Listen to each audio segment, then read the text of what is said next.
Yes! Oh, man, day 2 of some afternoon delight. If you're new to the show, basically what it is that I just decided to come on Monday through Friday, 4 Eastern, 1 Pacific time. I'm here in beautiful Las Vegas, so for me it's just 1 in the afternoon. And all I want to do is just talk football. Figured bring in some love to the work week. And I got Slasher joining in early. Slasher, oh yeah! Yes! Oh man, Slasher, you should be very excited. Saquon Barkley is as advertised. It was kind of funny. So I had the Thursday night game on DVR, and one of my coworkers has Barkley on his fantasy team, and I just kept on hearing every time I'd run into him, oh, another touchdown. So I was like, well, I know Barkley scored a couple times. So it was kind of funny, though. I told him, it's like, hey, look, don't tell me anything about the game. He's like, oh, okay, good guy. And I come home and I get ready to watch the replay on NFL Network, and the very first thing I see is the final score. So it kind of ruined it for me. But big game on Monday night for the Eagles. An excellent opportunity for them to go 2-0. Excellent opportunity to go 2-0. And I want to start off. By the way, I'm streaming to you live on YouTube, Twitch, and Instagram. If you're following on Instagram, keep in mind StreamYard doesn't allow the comments from Instagram to flow over. So if you want to join the show, put a comment in. Make sure you hop on YouTube, but feel free to join on Instagram. I am posting live on Instagram. Slasher's coming in strong today. He looks so good.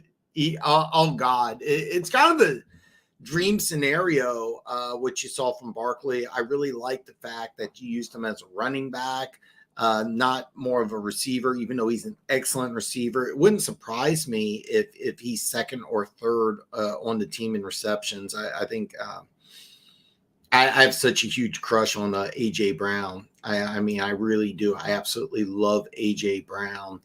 And I think that has to be option number 1, but wouldn't surprise me if Barkley ends up, 80, 90 receptions. LaDainian Tomlinson, I'm not sure how old you are, but LaDainian Tomlinson had 106 receptions one season. I wouldn't even call him one of the best receivers out of the backfield, but you get him out in open space, and that's what Barkley is such a fun player to watch. The one thing that really, really, really bothers me about Barkley is he's 230, he's 235, somewhere around there, and he set almost every weightlifting record at Penn State, but like 3rd and 1, he doesn't put his head down and just barrel through. That's the only complaint. He plays like he's like a 205 pound running back. Like him in the open field, he's got moves, he jukes, he's a threat to score anywhere on the field. He just doesn't put his head down enough, but that's only like minor criticism. As far as just pure athlete, there's not a better athlete at the running back position than Saquon Barkley. And it looks like after week 1, he's got a great fit. Worthy looked really electric for you guys in his first game. He just has to ride the wave now. Yeah. I was adamant. I wasn't a big fan of the Worthy pick. I wanted a Donde Mitchell, who I haven't watched the whole game yet, but Anthony Richardson overthrew a few times week 1. Even though he had some fantastic highlight reels, he was 9 out of 19. That's never good. But Worthy looked good. Don't get me wrong. Do I expect 2 touchdowns a game? No, I do not. When Hollywood Brown comes back, I'm really excited to see what both these guys can do. Rashee Rice is going to be option number 1. Look, Kelsey turns 35 in a couple weeks. So I've had a lot of Chiefs fans tell me he's going to play for another 5 years, and it's like, no, the Chiefs wisely. I don't expect a lot of people outside Kansas City to get this, but Chiefs signed Noah Gray to a nice 3-year, I think it was $19 million extension. We also drafted, I think it's Andrew Wiley, a 4th-round pick out of TCU. So the Chiefs are preparing for Kelsey to kind of move on. I think this will be his last year playing in the NFL, but Worthy, really, really exciting, really, really, really fun to watch. The speed, it's scary. Corey, aka the Red Sea, a few minutes late, but I'm here. Corey, I'm just glad to see you, man. I'm just glad to see you. I'd love to get your input on a really, really exciting NFC West game. It's a big game. For those of you that don't know, when you go 0-2, your odds of making the playoffs just dip big time, and you have some 0-1 teams going at it, division rivals, and this is a good game because you have the Rams not at 100%. You have the Cardinals played a really good game. I've said this, me and Corey were chatting. I said, it looks like if Jonah Williams didn't go down, that offense would have kept going. You probably beat Buffalo. And Corey said, oh, yeah, we win by 30. But I don't know if you win by 30, but, Jonah Williams stays healthy. And the reason why, normally I wouldn't say one guy going down to have so much of an impact. But when he went down, that's when Greg Rousseau got 3 sacks, leads the NFL in sacks. Von Miller, who is 74 years old, even got a sack. Didn't have a sack at all last year. Not even one. But the Bills are paying him something like $25 million a year or something ridiculous. But, man, I'm glad to have you here, Corey. Really, really glad to have you here. That Rams-Cardinals game is going to be a good one. I'll be doing Chiefs play-by-play for the afternoon game, but I will go back and I'll watch that game. I haven't signed up for Sunday Ticket yet, but I will this weekend just to make sure I can get play-by. Even though I'm pretty sure because I'm in the Vegas area that they're going to broadcast the Chiefs Bengals. But since I'm not going to count on ifs, so I'm going to sign up. Kelvin Beachum in the first half of football, he's played loud, 3 sacks, a ton of pressure to every edge rusher. And, the one thing about Beachum is I think I've always thought he was a better suit at guard than tackle. But, it's kind of a shame because I say it's a shame because I'm a Chiefs fan, and I really wanted to see the Bills start 0-1. But it didn't happen. Perry, what's up, brother? What's up, man? I can't speak for these guys. I am fantastic. I'm so glad you're here to join me for some afternoon delight. It's going to be a really, really, I'm really excited about it. I'm really, really excited about it. So I'm excited to be here. I got One Pride 40. What's up, brother? Yeah, man. Hey, One Pride, always glad to hear from you. Tomorrow will be my very first college football and fantasy football show. Wednesdays, I haven't changed things on the channel. I haven't changed my introduction yet. Kind of a time issue. Do check out my weekly picks video if you haven't already. Yeah, man, I'm glad to see you, brother. I kept track of some of your Michigan State players that I want to check out because I haven't had a chance to watch Michigan State. I didn't watch Michigan State, Maryland, but there's a lot of college football that I wanted to catch up on. There's some really good games this week. Keaton from Keaton Talk Sports will be joining me tomorrow. Please give him a hard time about being an Ohio State Buckeyes fan. Please give him a hard time about being an Ohio State fan. Oh, man.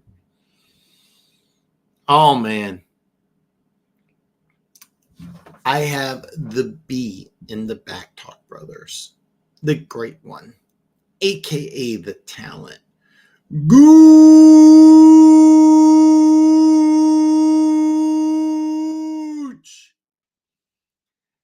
says afternoon delight. Let's not overreact. Watching the Chiefs, you could tell they were way better than they played. 49ers looked the same as the Chiefs. Everyone else just didn't seem on their level. Yeah, the one thing about the Chiefs is that I really think that when Hollywood Brown comes in, he could be either the number one or number two guy. Worthy will be the guy who'll get, 3 to 5 touches a game. And then I think next year his role will increase. The one thing about Worthy is he's about the same weight as I am. He needs to put on the NFL 20, like I like to call it. I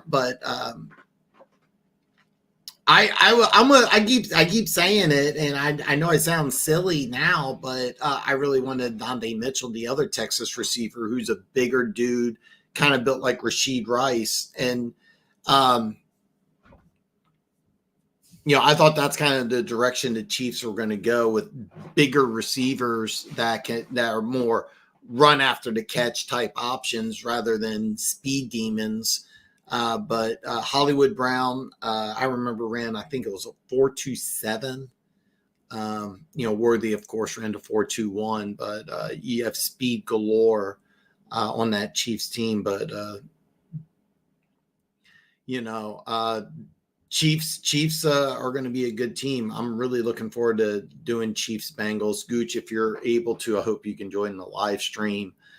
Chime in. I think it's going to be a dogfight. I got the odds up from BetUS. I partnered with BetUS. So one thing I've noticed is early on, because I use ESPN and I use BetUS. I like ESPN, but I don't pay for the ESPN Plus. I went on ESPN. It's kind of funny because I'm here in Las Vegas. I can't even use the ESPN bet. The numbers are drastically different. So depending on what games you want to bet on, you may want to use different sites. For example, they have Miami on Thursday night as a 2.5 point favorite, where I got BetUS. Miami is a 1 point favorite. So, but the 49ers look the same. I'm going to read all these comments and then I want to dive in. I was tempted once I heard McCaffrey was out. I actually went on BetUS. I was getting ready to place a bet on the Jets, and I decided to wait. And I was like, let me just watch this game. I'm going to watch this game. Really, really impressed with the 49ers. Really, really impressed with the 49ers. I thought in the offseason they were going to take a step back. I didn't like the fact that they took so long to sign Trent Williams. I didn't like the fact that Brandon Ayuk, they took so long to sign him. I think that John Lynch should be criticized. I mean, these were bad decisions because, Ayuk got the contract he wanted. That was the contract he wanted all along. They kind of played around with him. He had 2 receptions in the game. They didn't really need him, but there was no need for that. You should have just done that right away instead of trying to play around. Then you draft a wide receiver. I'm not blaming John Lynch for Purcell getting shot, but you have a guy that was brought in to replace the guy that you gave over $30 million a year for. Then, you got Trent Williams out of all training camp. Keep in mind that he doesn't need training camp, but it would have been nice to get him involved in the system. So, but yeah, they were very impressive. Maybe, I'm one of these people that I really thought that the Jets would be a dangerous team. Rodgers looked rusty. That defense, which I was gushing over, that did not look like a good defense. I last year, I thought that this was a lockdown defense. The 49ers ran the ball at will with a backup running back. So, the 49ers, very impressive. Very, very, very impressive. And give them a lot of credit. And For those of you that were on the Jets hype train, like myself, maybe you need to take a step back because they were very impressive week one. Rodgers, I expect to play better next week. They're going to Tennessee next week. I expect the Jets to bounce back. Of course, Gooch, if you haven't had a chance, check out my weekly picks video. It has been out for a couple hours. It's a great video. Perry says Worthy could develop into a number 2 wide receiver with speed. I still think Kansas City needs to get a true young number 1. I really do. I think that's Rashee Rice. He had over 100 yards against the Ravens. As the season went on last year, he got better. What I like about Rice is that he's a bigger dude. Really, even though he didn't have a great 40 time, once he gets the ball in his hands, he turns into a running back, has really, really nice acceleration. I really like that he can operate in the middle of the field. The one thing that Chiefs did really well against the Ravens was they isolated receivers on linebackers using a lot of motion and shifts. And part of that's a week one thing. Raquan Smith, they kept on isolating and really picking on, who I thought maybe going into the season might be the best middle linebacker in football. Didn't play like that Sunday. I think Rice is the number 1 dude, but for the longest time it was Travis Kelce, and then it was Tyreek Hill overtook Kelce. Salary issues. You trade, Tyreek Hill away. Of course, his arrest making a lot of news. I'm going to call it arrest, but if you haven't seen it, he was stopped right before the game. He was in handcuffs over a traffic stop. The police officer said that he was uncooperative. It looks like he was cooperative. I'm one of these guys that normally sticks up for police officers, but it's not a good look. It's really not a good look. So. But sorry, I kind of went on Tyreek Hill. But I think Rashee Rice is the number 1 guy, and I think he's going to be the number 1 guy in Kansas City for a while. He's a second-round pick, so the Chiefs will have to figure out something into 2025 season. They probably don't want him to go into a contract year. Receivers are making a lot of money in the NFL right now, but I think Rice is the guy. Hollywood Brown is the guy that I really expected to be the 2 guy. I thought Worthy would be the 3 guy. Both Kelce and Noah Gray had 3 receptions each. And I think you're going to see that kind of continue. I expect Kelce to have more than 3 receptions a game, but we'll have to wait and see. I mean, Father Time's undefeated. Maybe this year Kelce, has 40, 50 receptions for 500 yards. A lot of tight ends do that. Gooch, God, I am so happy to see Gooch.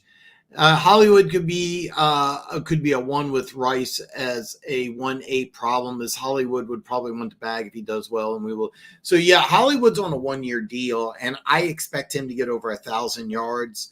And what will happen is that after he gets 1,000 yards, he'll probably leave via free agency. Somebody. And by the way, Corey, I agree with you. He's not a number 1, but I think there'll be a team out there that will. But his agent, if he's smart, will probably say, "Hey, let's make him into a number 1." His agent will shop him like a number 1, and I think he'll get. Devontae Smith signed a 3-year, $75 million deal. I'm kind of expecting something in that type of range. For Hollywood Brown, if he goes over 1,000 yards. If he doesn't, if he's smart, he signs another 1-year deal with Kansas City and kind of stays in that mix. But Juju Smith-Schuster is built like Rashee Rice. He's a bigger, more physical dude. I remember you came on my show, said he had a 75-year-old knee. I absolutely love that. I absolutely love that comment. I thought it was hilarious. Hopeful if he gets it together after suspension, stays on the straight and narrow. Yeah. for Rashee Rice, for those of you who don't know, he was involved in a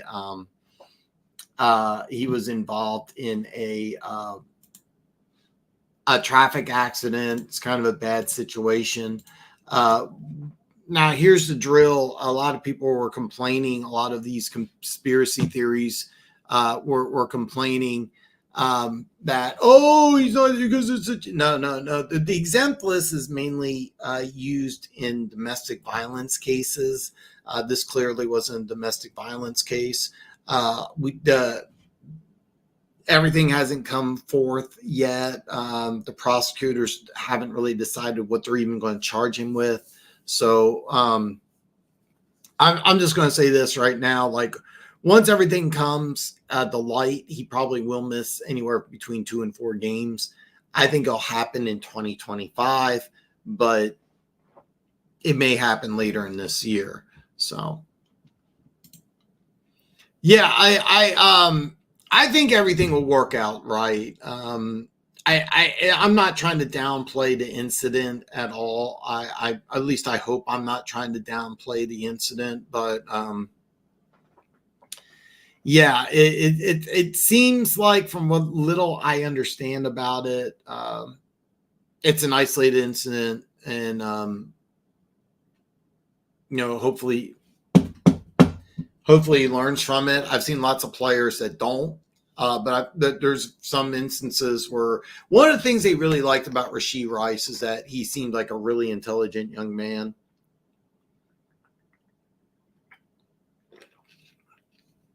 Seemed like he knew what he was doing in the NFL. So we'll have to find out. But yeah, Corey, I've never believed he was a number one, but I do think that he will go over 1,000 yards if he plays early. And the talk is that he may play against Cincinnati. So if he plays in 16 games in this offense, he should go over 1,000. Juju Smith-Schuster is 1 year in Kansas City. I think it was 79 receptions, 933, 8 touchdowns. He got a 3-year, $30 million deal from the Patriots. But yeah. KCDC, the Kansas City Chiefs defensive coordinator, knows how to slow down Lamar. You can't stop him. The key to beating Lamar is slowing him down, keeping him off the field. The one thing that you want to do with Lamar Jackson, and this was something that Kansas City put a spy on him at times, and he had over 100 yards rushing. When I do my fantasy football, I'm going to gush over Lamar Jackson, 270-some yards passing, 122 yards rushing. But the one thing that you want to do with Lamar Jackson and how you beat him is you make him beat you with your arm. The play right before the toe, I'm going to call it the toe catch. By the way, great play by Isaiah Likely, but the play right before that, you had a wide open Zay Flowers in the end zone, wide open, and he missed them. And you can't miss throws like that in the NFL. You absolutely can't do it. But one thing about Lamar Jackson, if you keep him back and you have him throw the ball 40, 50 times and just try to have him pick you apart, he can't do it. He can't. And I know this because I've watched him try and do it, and it doesn't work. Go back to remember when the Ravens were a 14-2 1 seed. They played the 9-7 Titans, and Lamar Jackson threw the ball 59 times, and they lost. And that's how you beat the Ravens. It's funny because I saw something on social media where they said that they didn't bring Derrick Henry to carry the ball 30 times. All I know is that first drive, Derrick Henry had 5 carries and a touchdown, and he had 13 carries total. If you're the Baltimore Ravens, I think you got to get Derrick Henry more involved. But maybe you're holding him out for the playoffs. I'm not exactly sure. I think a lot of teams are going to be looking at that Chiefs game and saying, hey, look, here's what we're going to do. We'll just try to, rush 3. This is what Kansas City did, too. They rushed 3. They put a spy. Hey, if you want Lamar to run, great. But you want to put him in a situation where he has to dissect the defense and try to beat you with his arm. And He's got nice arm strength. The accuracy isn't there. It's always been a problem. I got my boy Tim. Tim says, bust out the champagne glasses and the strippers. It's afternoon delight. Dan the man. Yes. Tim is a long time friend. Just an overall great dude.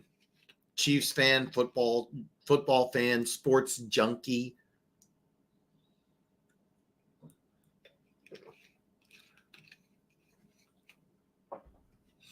Tim's such a great dude. And Dan in the chat, how do you feel about the Jets? Gooch just on fire today. Aaron doesn't look like himself. That Achilles is still bothering him. You could tell he doesn't trust his teammates. He only threw to 3 of them, and he can't move in the pocket. He looks old. Real fast, he looked really rusty. That he limited in preseason. I heard him say over and over and over again it was a difficult training camp. One of the more difficult training camps he's been a part of. I think he was trying to put a positive spin on the tough training camp, but Gooch, you remember Herm Edwards came in for Dick Vermeil and had a lighter training camp, and players seemed to love it, and he didn't have success. But Dick Vermeil had tougher training camps, won a Super Bowl at the Rams, had more wins than Herm. Andy Reid traditionally has tough training camps. I'm almost thinking for a guy like Aaron Rodgers, maybe a tough training camp wasn't what he should have done. He didn't move around in the pocket the way he used to. I don't know if the Achilles is bothering him, but it may just be age. It was kind of funny. I was right after yesterday's show, I hopped on Luke G's show, and Luke G was breaking down some film about Stafford, and Stafford was hurt about the same age, and he was kind of running around. I didn't see Aaron Rodgers like that. He doesn't really seem to trust his teammates. You are correct about that. He likes Wilson. He threw some passes to Wilson. I was like, he could throw. There was one in particular where Wilson was covered and Wilson made a nice catch, but it looks like he should have threw the ball to somebody else. He seems like Breece Hall. One thing I did like is that they gave Breece Hall a lot of touches, and I think that's something that they should do, but he needs to get some more people involved in the offense. That I 100% agree with. I'm really curious how he looks against the Titans, who have a really good defense and they did an excellent job with Caleb Williams. Spoiler alert: I do like the Jets to win that game because I think the Titans are going to be just a terrible team, but the defense is solid. And they really contain Caleb Williams. I wonder how they're going to do against Rodgers. And does Rodgers have any mobility left? I mean, Father Time's undefeated. I mean, but I watched Stafford kind of move around, and Stafford's never been a mobile dude, where Rodgers is been a mobile dude. So I 100% agree with this too. I was really disappointed in the defense. You have a backup running back. I have the numbers pulled up here. 38 carries, 180 yards, 2 touchdowns against what's supposed to be an elite defense. Your backup running back went 28 carries, 147, and 1 touchdown. That's a backup running back. Now, I like Jordan Mason coming out of Georgia Tech, but going into that game here, I'm going to pull it up right now.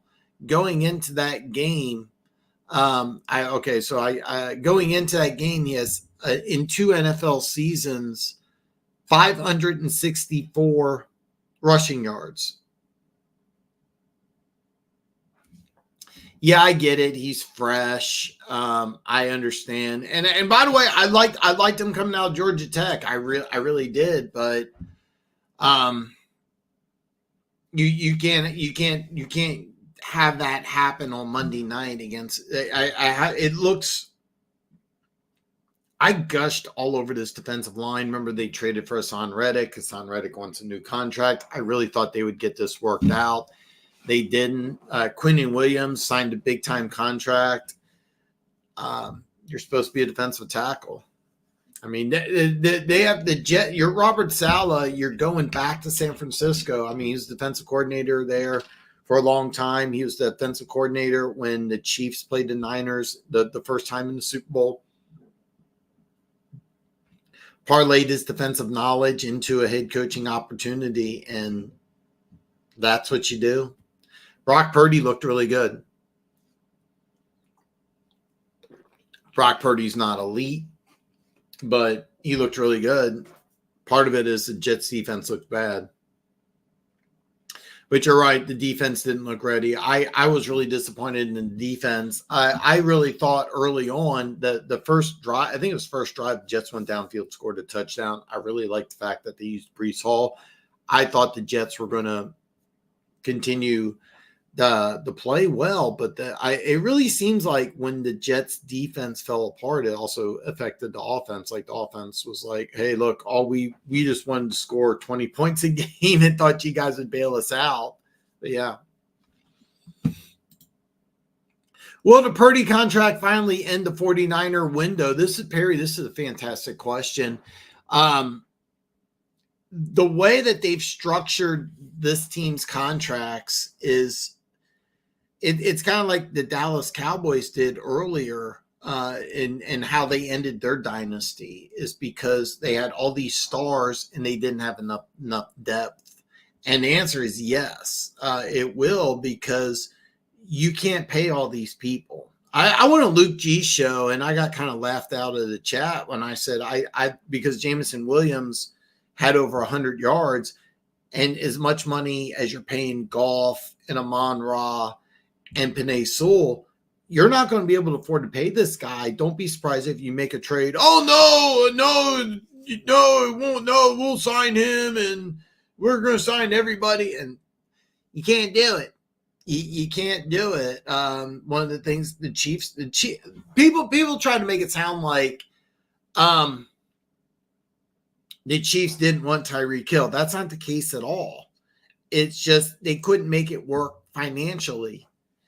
And yeah, there's no way that you're going to get Purdy 40 to 50 million a year, which is what he's going to get. Matter of fact, with the Dak contract, a lot of people don't understand that the Dak contract is going to kind of reset the market.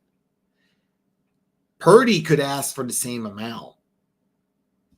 Realistically, he could say, look, I played at a Pro Bowl level on making less than almost every NFL backup.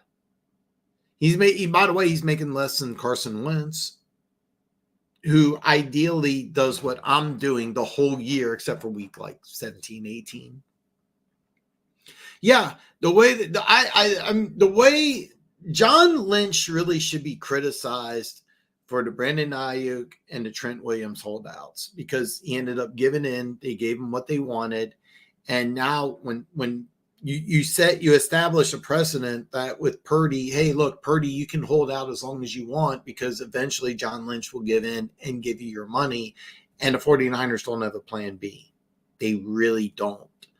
And they're going to have to give him an arm and a leg. And if they were smart, they would do it this offseason. It doesn't look like what they're going to do. So I says, well, it comes down to A-Rod. How well A-Rod will take them to AFC East will be a close division. We got a great game Thursday night. This is an absolute great game on Thursday night. Buffalo traveling to Miami. Miami's favored. And if you want to put action on this game, now I'm using BetUS this year because I have an affiliation with them. I set up, you can check the description below. I set up $100. They gave me $120, part of a promotion package that they're doing. By the way, you can check out the link below. You can get the same promotion that I got. So right now I have US pulled up right now. I have $190.83 in my account. That said, I was looking at the ESPN bet. Miami's a 2.5-point favorite. I think Buffalo wins outright. I mean, I normally don't do this, but I may shop around. I'm in Vegas, so I'm a stone's throw away. There's a William Hill sports book I could walk to. Station, which I downloaded the app, is literally 3 miles away. They're open 24 hours. I can go there after work if I wanted to. I'll probably look at the app. I might put some action down on Buffalo. I do like Buffalo in this game. I'm gonna level with you. Of all the week 2 games, I haven't seen anything that I'm jumping out of my seat to put action on. But Buffalo's an underdog when they've been. I like them to beat Miami, even though Josh Allen's banged up. But yeah, the AFC is going to be close. I do believe that. I do believe that. Case in point, the Patriots host Seattle. It's an early game. A lot of times, East Coast teams or West Coast teams, when they travel east to play an early game, it's a little difficult. It's a little difficult. I wouldn't be at all surprised. Spoiler alert, I wouldn't be at all surprised if New England wins that game and starts off 2-0. But yeah, Buffalo, Miami, Thursday night, great game. Great game. Please, Perry, if you haven't already, please check out my picks video. It's fantastic. But yeah, I mean, this is going to be a fun game Thursday night. The NFL did such a great job on Thursday night. Just a great job on Thursday night. But yeah, I think it's going to be a close division. I really do think it's going to be a close division. This is a big time game. Joe Burrow looked terrible. Don't really know what to think of him. Yeah, I mean, he was banged up. I'm going to be honest, Slasher. Teams, you see this more in college than you do in the pros, but I really think the Bengals were looking ahead. The Bengals played Kansas City, and I really think that the Bengals were really looking ahead. T. Higgins and Jamar Chase, were trying to get contracts. Neither one of them played much. The Bengals, the last 2 years, the Bengals have started off 0-2. That was a big – you see trends, and the Bengals start slow for whatever reason. Burrow has been banged up. And he doesn't look good. Amarius Mims, a first-round pick who they were gushing over. He was going to start at right tackle. He got injured. That was part of the reason why he wasn't a top 5 pick, is that he can't stay healthy. It's let's hope that continues. I hope he looks terrible against the Chiefs. He's 3-1 against Mahomes. That's very impressive. I was going to say he's the only quarterback in the NFL without that has a winning record against Mahomes. But Lions fans reminded me that Goff is 2-0 against Mahomes. And thank Lions fans for that. But hopefully that continues. Chiefs win by 40. Against Bengals. I will be live, and I hope you join me. There is a possibility down the road I will be doing Sunday night and Monday night games. As of right now, I'm not doing that, but there is a possibility down the road that I will be doing the primetime games, play-by-play, and live reaction. Right now, I'm not doing that, but I'll be honest with you. I would love to do Philly and Atlanta play-by-play. I will be watching that game intensely. And for those of you, like I said, I had a buddy of mine. He has Saquon Barkley on his fantasy team. I would love to see Barkley have another big game and throw him up there as a possible MVP candidate. A lot of people are saying Joe Mixon. I'm like, yeah, Mixon had a good game. Great. Is he really an MVP candidate? Are people really looking at Saquon Barkley's 3 touchdowns versus Joe Mixon's 150 yards and 1 touchdown and going, oh, Mixon's MVP candidate? No. Barkley had what was an MVP type game. I really want to see it continue. From what I saw this morning, a limited amount, looked like Hill was cooperative. Yeah, so that was what the police said. I've been pulled over many times for speeding. God, I want to be really careful of how I word this. I want to be very careful how I word this. Every black dude I've talked to has told me the same thing, that they've been pulled over just because they're black. Every single black dude.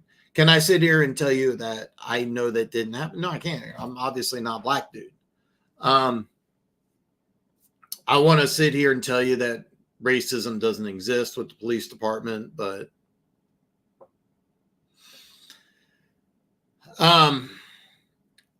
I've been pulled over many, many, many times. I have not. I'm as far as speeding's concerned, I've been pulled over speeding multiple times. I've never been asked to get out of my car. Never. In a traffic situation like that, you almost never. If you've never been pulled over before, let me tell you something. Just a little word of advice. Also, here's another drill. Is that if you are ever pulled over by a police officer, they're just doing their job. They're human beings. Be very polite. Matter of fact, just 2 months ago, I got a ticket. I ran a stop sign. I honestly didn't know. I was super polite to the officer. He was kind of a dick, to be honest. He was kind of a dick. I have Kansas tags on.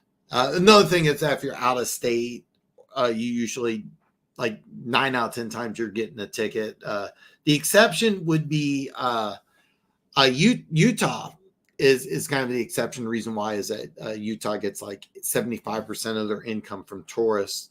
So if you get pulled over, usually they'll let you go with a warning, unless you're in like a construction zone or school zone. But anyway, when the cop was the jerk, he's like, you have to get your license and your tags changed, even if you're just visiting.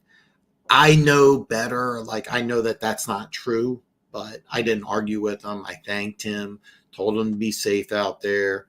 And I got a ticket. It was expensive. I never of being pulled over have I been asked to get out of my car. It's an obvious high dollar car. It's obvious that, it was registered, paid for. One thing though about the NFL is the NFL does offer this, that they have people that can drive you to and from games. Now, players usually don't use that to get to a game, but it is offered. Was Tyreek Hill uncooperative? Probably. Should he been down on the ground? Probably not.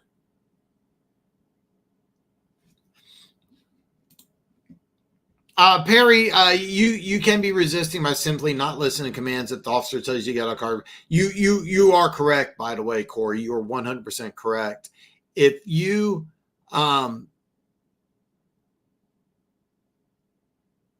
if the police officer tells you to get out of the car, get out of the car. Don't refuse. Every time I've been pulled over, I've always been extremely polite. Like I said, I got pulled over a couple of months ago for running a stop sign. I didn't even realize I did. I didn't even know why he was pulling me over, to be honest. But it was a motorcycle cop, by the way. Told me some incorrect information. Told me I had to have my license and my tags changed, even if I was visiting. That's not true. I know better. I didn't argue. You never argue with a police officer. I had a buddy of mine's like, yeah, if I get pulled over, I'm not rolling my window down and doing it. No, you always just do what he says. Always. Should he been laying on the ground? I'm I'm going to say probably not, but if a cop tells you to get out of the car, you have to get out of the car. So, but yeah, Perry says the cop can say you're resisting when you're not. That's why the cams are good for everyone. Look at this guy right here. I got Funk joining me. Yeah, I'm doing early shows this year. Stop trying to. Yes, I went on Luke G's show and I said, don't be surprised if JMO is a trade deadline move for the Lions, and it works out for a couple reasons. Number one, you're missing draft picks. The Lions over the last couple of years have drafted really, really, really well, really, really, really well. I want draft picks if I'm the Detroit Lions. Number two, look at what the Lions are doing salary cap wise. In 2026, they have to give Jared Goff over $69 million. Over $69 million. Let's just say the cap's $300 million, which is generous, but let's just say it's $300 million. You're giving 23% of your cap to Jared Goff, who me and you know is not an elite quarterback. Amon-Ra signed a 4-year, $112 million deal. Penei Sewell signed over a $100 million deal. Brandon Ayuk got $120 million. You see where I'm going? If I'm the Lions and somebody is looking at Jameson Williams, I'm looking at Jameson Williams and I'm going, God, if he has a good year, I can't pay him even if I wanted to. By the way, so this is year 3. So in 2 years, and they're going to have to make the decision next year, do they want to exercise that 5th-year deal? They can't do it. So why not get maximum value for a guy that you're not going to be able to keep when you need draft picks, when you've been nailing the draft too? Are you really going to tell me that you wouldn't take a number 2 or and let me ask you this. When if you can get top 50, let's just say this, why not get a top 50 for a guy that you're not going to be able to keep? You get a guy that you can keep. That's all I'm saying. Am I saying that you have to trade Jameson Williams? No, I'm not saying that at all. I'm saying don't be surprised if he ends up being one of these names that people don't see, but ends up being moved. Roquan Smith going from the Bears to the Ravens. Remember that move? Montez Sweat last year.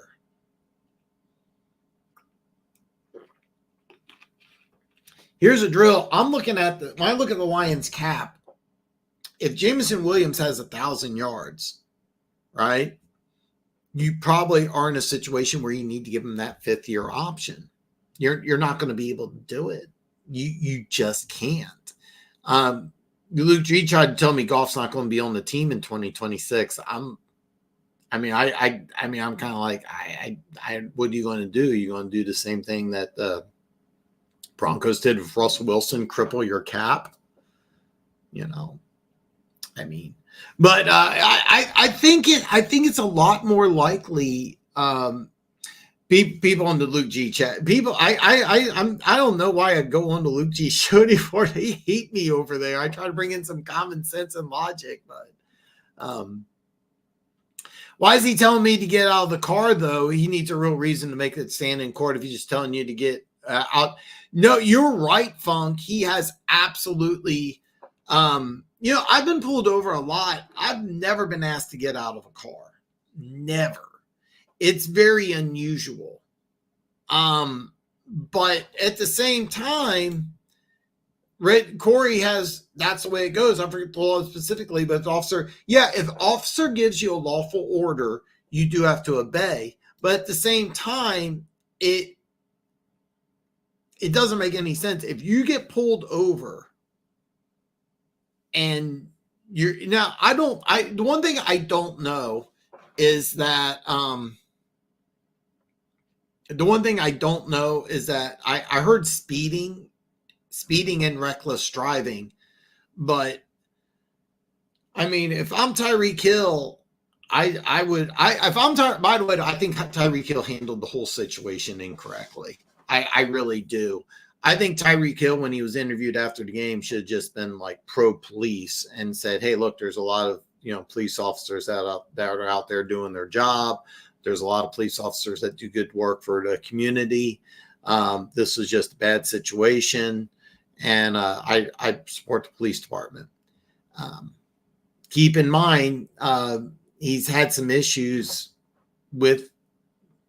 He had that issue at the country club or whatever. He got into it. The police guy called him during the off season. He had some issues here in Kansas City. Instead of doing the celebration dance where he pretends to get arrested after the game, he's just I got to come in here and do my job despite of the obstacles. No, he should have just been like, "Hey, look, there's a lot of good police officers out there." That's what he should have done. But let's be honest. Good decisions in Tyreek Hill haven't worked hand in hand. Let's be real. J-Mo looks like he J-Mo looks like he finally might break out. The Sun God and Laporta need to step up. Laporta and Sun God don't play well. We're in trouble. I think that I can't vouch. I didn't watch the all 22 yet. But it kind of looks like what they did is they really wanted to take away option number 1 and then option number 2 and say, "Listen, we'll let your number 3 guy beat us." And it's what happened. Keep in mind, the Rams, except for Tre'Davious White, who I believe is a starter, but they had 2 or 3 corners that didn't play in the game.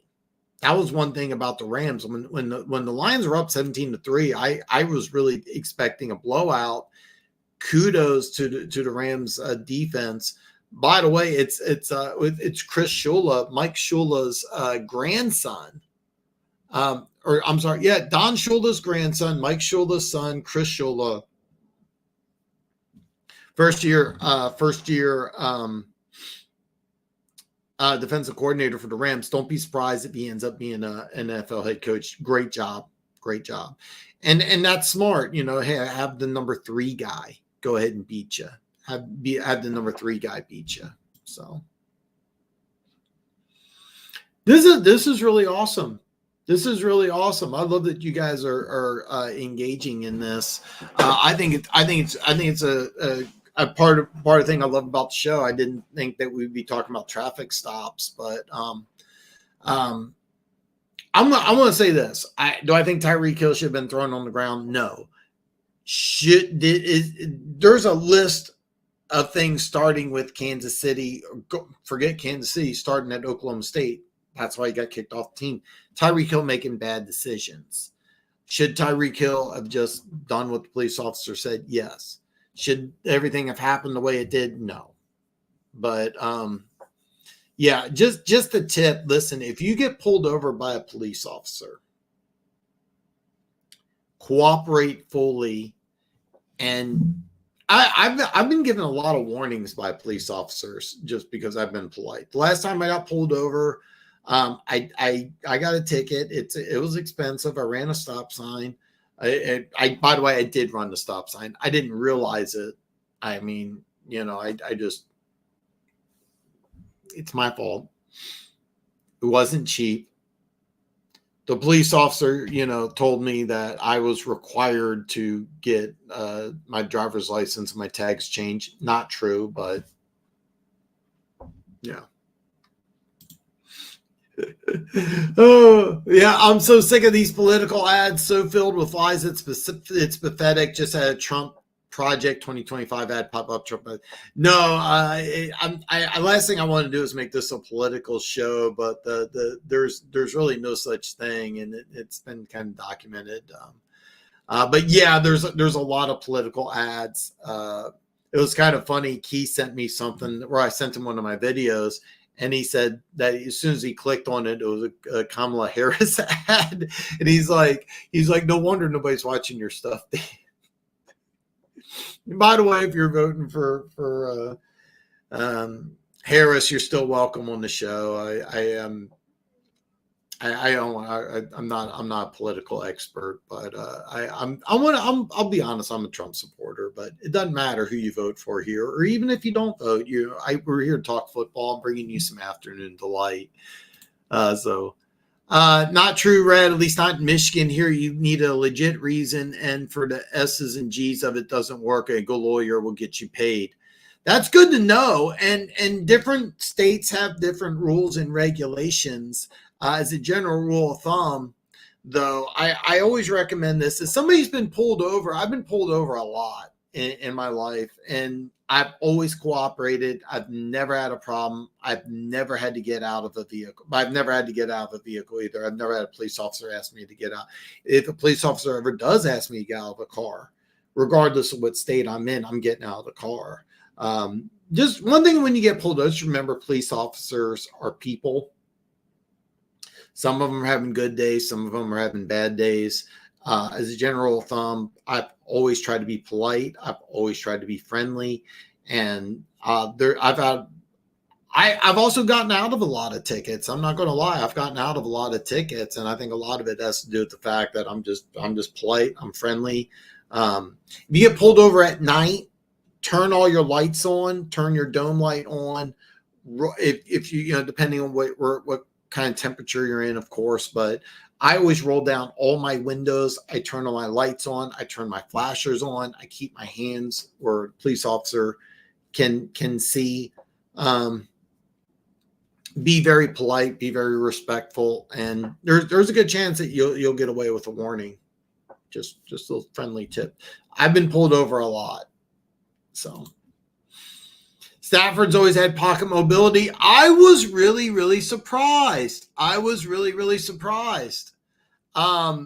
had to play Davenport, and by the way, Luke G showed this on his show, but Davenport, and I remember this play because Davenport looked like she had him for a sack. But Aaron Rodgers has always been more mobile than Stafford.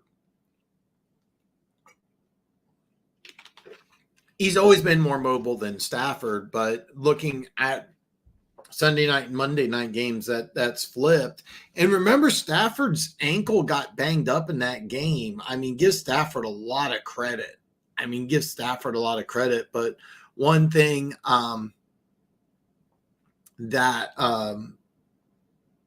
excuse me, I got a little tongue-tied here. One thing that Aaron Rodgers has always been able to do is move around, and he didn't look like it didn't look like he really wanted to. And so, but yeah, you're right. He's always been able to move around a little bit, but I was really impressed. I mean, remember, he banged up ankle. He's got some gray in the beard.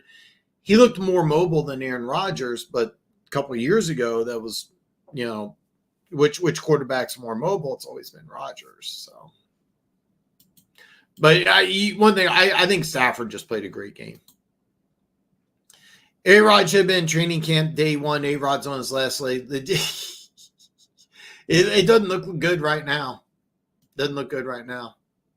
Perry did game plan to take out Saint Laporta out of the game, and they did. They had safety. Yeah, and that's kind of what I was expecting. Great job by J-Mo to really have a good game. But if you're a Lions fan, wouldn't it be better to look at the Lions and go, okay, I want to make sure I keep Laporta for the next 10 years. I want to make sure I keep Gibbs for the next 10 years.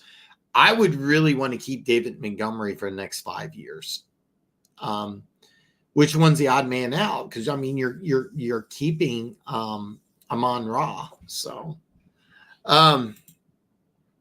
listen, we're at the top of hour number 1. I got 1 hour into books. I'm going to take a quick commercial break and come back with some afternoon delight.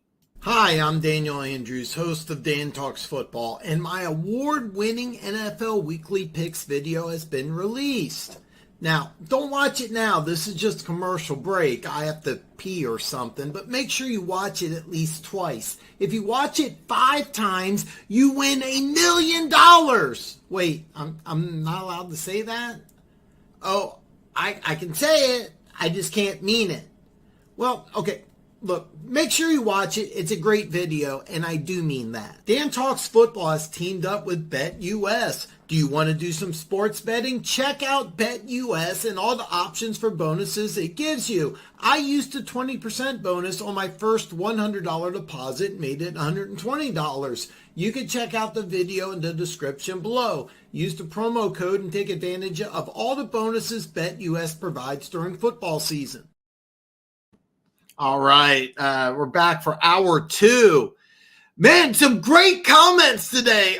This has been great. You guys have been fantastic. I know I'm behind on all the comments. All questions are answered. Anything goes. I'm going to kind of rapid fire through a lot of these here.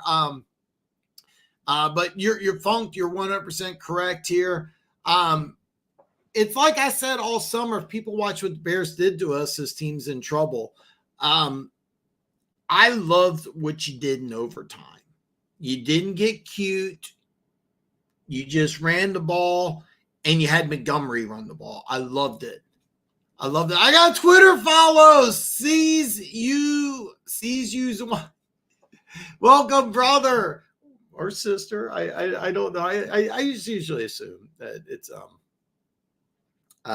male followers. I'm glad that people are getting involved on Twitch.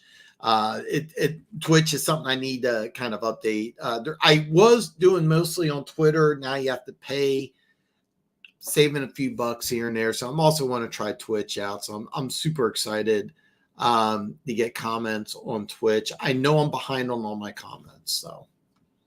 So I apologize. I will get through all of them though. I promise. If they move J-Mo, the smart way to do it is to pick up his 5th year and then move him next season. Yeah. I would think just the opposite. Well, maybe not the opposite, but I don't think you want to pay him the 5th year because right now you're in year 3. In 2 years from now, that golf contract. Now, here's the drill. I'm basing this on golf in 2026 making $69 million. Because when I was looking at golf's contract, then I say, okay, you got to figure out something to do. Now Patrick Mahomes' contract is structured in a way that they can always move money around. They can shift things around. It's set up for restructuring. I've said this for a long time. The Lions remind me of the Chiefs because when Andy Reid came to Kansas City in 2013, they brought in John Dorsey to be the general manager. John Dorsey is not the assistant general manager in Detroit, but he's got some title. I was calling him the assistant manager, and some Lions fan corrected me. And bottom line, though, what the Lions are doing is very similar to what the Chiefs were doing from 2013 I think Dorsey was let go. I want to say 2017, 2018. One of the things that was really bad with Dorsey is that he played hardball with Justin Houston and Eric Berry, and then he had to pay those guys. And then it put the Chiefs in a really bad salary cap situation for a couple years. So when I looked at golf making $69 million, and I don't know how it's structured with Amon-Ra and Penei Sewell, the way that you have to do it is that 5th year option. You're going to have to let some players go. And you also have this Aiden Hutchinson dude you're going to have to give an arm and a leg for. And that's kind of the way I'm looking at it. I don't even think you have the cap to even pick up the 5th year the way things are currently. And I've said this so many times. There's not 10 people more responsible for that first Chiefs Super Bowl win than John Dorsey. John Dorsey built that team. He did a great job. He was the one who drafted Mahomes, even though a lot of people in Kansas City want to give Brett Veach the credit because Veach was the one who found him. But Dorsey was the one who made the trade with Buffalo to get Patrick Mahomes. Now, a lot of people believe that Dorsey didn't want to make that move, but that's neither here nor there. Bottom line, who was the general manager when the Kansas City Chiefs traded up for Patrick Mahomes? The answer is John Dorsey. He's with the Detroit Lions organization. There's a lot of similarities to what Detroit's doing than what Kansas City did with Andy Reid. And that's a good thing. But the way it's set up is that the way it's set up right now, you're not going to be able to pick him up at that 5th year. You won't be able to afford it. You're going to have to let some guys go. So my thought process is that I want to let them go when I can maximize my value and get return on investment. And that's right after you have your big year.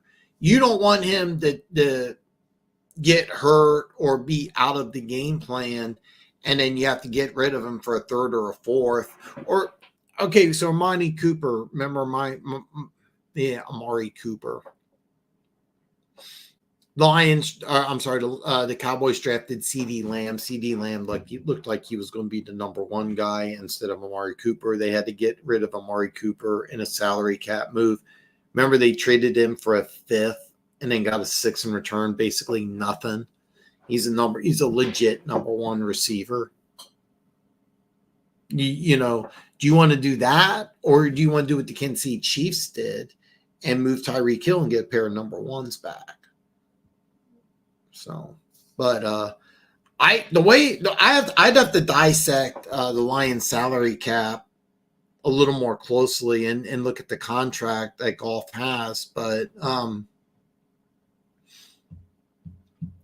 the way it looks like right now, you can't even sign him on that 5th year. If an officer, this is awesome. This is so awesome. This is so awesome. Keyword here, he says lawful. If he doesn't have a reason to tell you to get out of the car, it's not lawful if you get pulled over. Well, the one thing I will say, and I don't know, but I if it's just speeding, that's one thing, but speeding and reckless driving, but it was a noon game. So, I mean, he wasn't under the influence of drugs or alcohol. His name should have came up. There should have been some sort of indicator that he's a professional athlete. You know, this guy's not, I say that Marshawn Lynch used to do a shot of Hennessy before games. It's not like he's smoking a joint and going to a game. At least I assume he's not, but there's talk that I think it was you that told me Calvin Johnson used to get high before games, but you don't want to think that. You know what's scary is the Lions look complete. They were more finesse on offense last year, and in that game they just ate the Rams lunch on that OT drive, and that should scare a lot. I agree completely because the Lions looked like a complete finesse team last year, and for most of that game against the Rams, they looked like a finesse team. And then what did they do when they got the ball? They said, look, run. I think it was a screen pass. And you know what I love that they did is that they used Montgomery. I remember last year they were up 27-7 against San Francisco in the third quarter, and they had Gibbs in there, the rookie running back, instead of David Montgomery. I really hated that. And then Gibbs had a fumble on the heels of giving up a touchdown to make it 27-14. Then Gibbs fumbled. 49ers scored 2 touchdowns really quick. All of a sudden, it's 27-21 in the third quarter. So, yeah, and then from there, you're at home momentum and everything. But yeah, you're 100%. Gooch just is on fire, man. Yeah.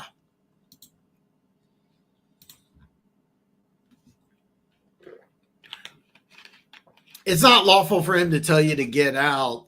This is really great. It's funny. I've never been asked. I really don't know. This is really awesome.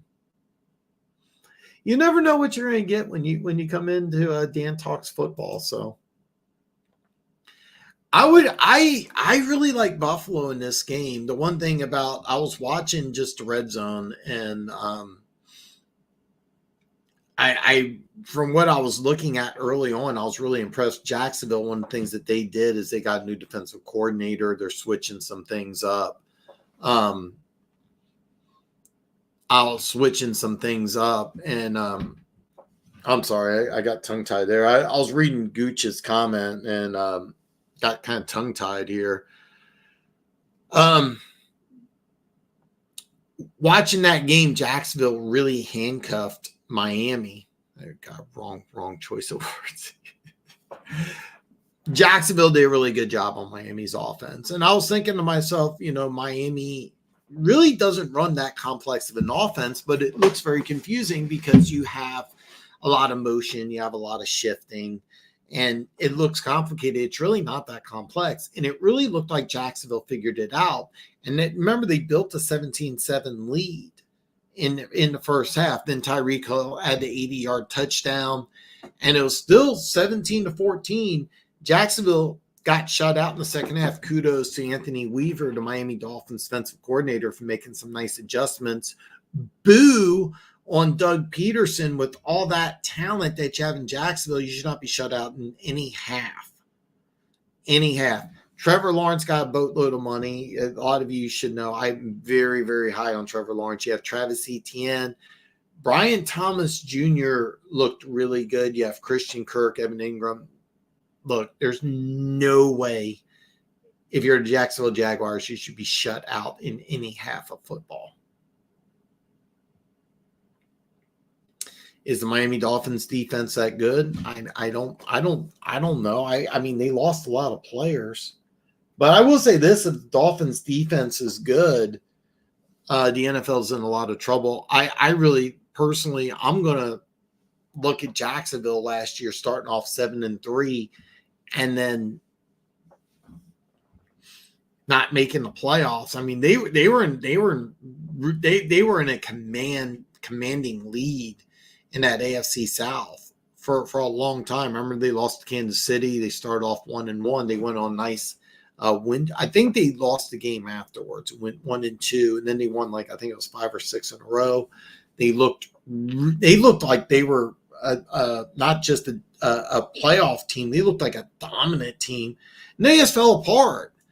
So Thursday night's going to be a good game because did Buffalo kind of sleepwalk through the first half of that game?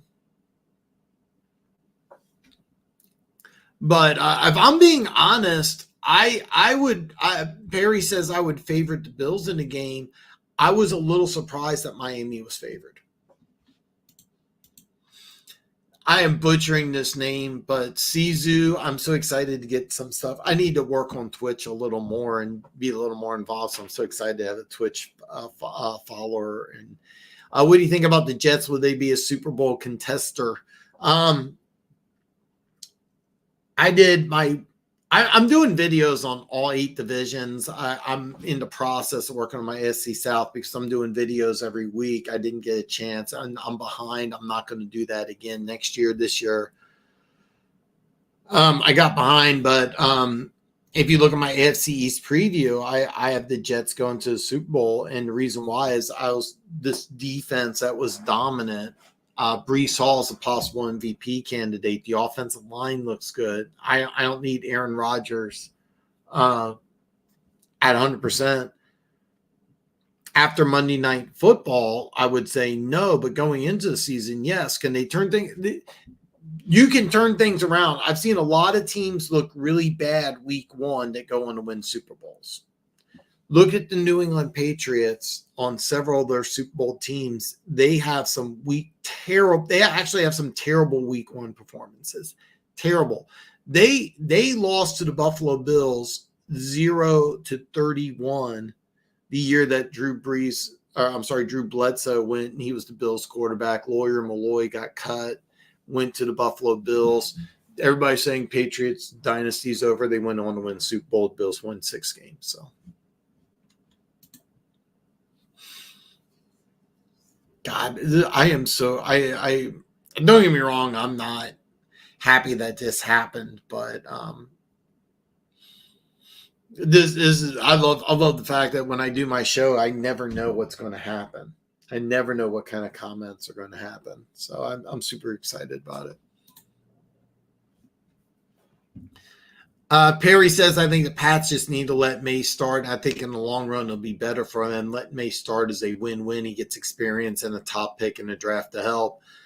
I've always been the opposite. I always want my rookie quarterback to sit and learn. Aaron Rodgers did it. Patrick Mahomes did it. Tom Brady did it. I've always felt that was better. We live in a day now where people just want to, if he's not good in the first couple of weeks, he's a bust. And I mean, Jordan Love's a great example. I mean, he sat in the bench for a long time. Then when he did play, he looked terrible and got some time. But I've always been a fan of letting the guys. Here's the thing: the Patriots have a real late bye. And one thing is that if you're going to start them, I would want to start them later in the year, not earlier in the year. But one thing about this channel is we always your different opinions are always welcome here, and it might be a better decision. I like that they're letting him sit and learn personally, but you got to do better than 16 points. Ramondre Stevenson had a fantastic game. And if he stays healthy, I don't think he can stay healthy because I think he had 3 receptions as well. So you can't have 28 touches in a game for the whole year. And if he does, kudos, but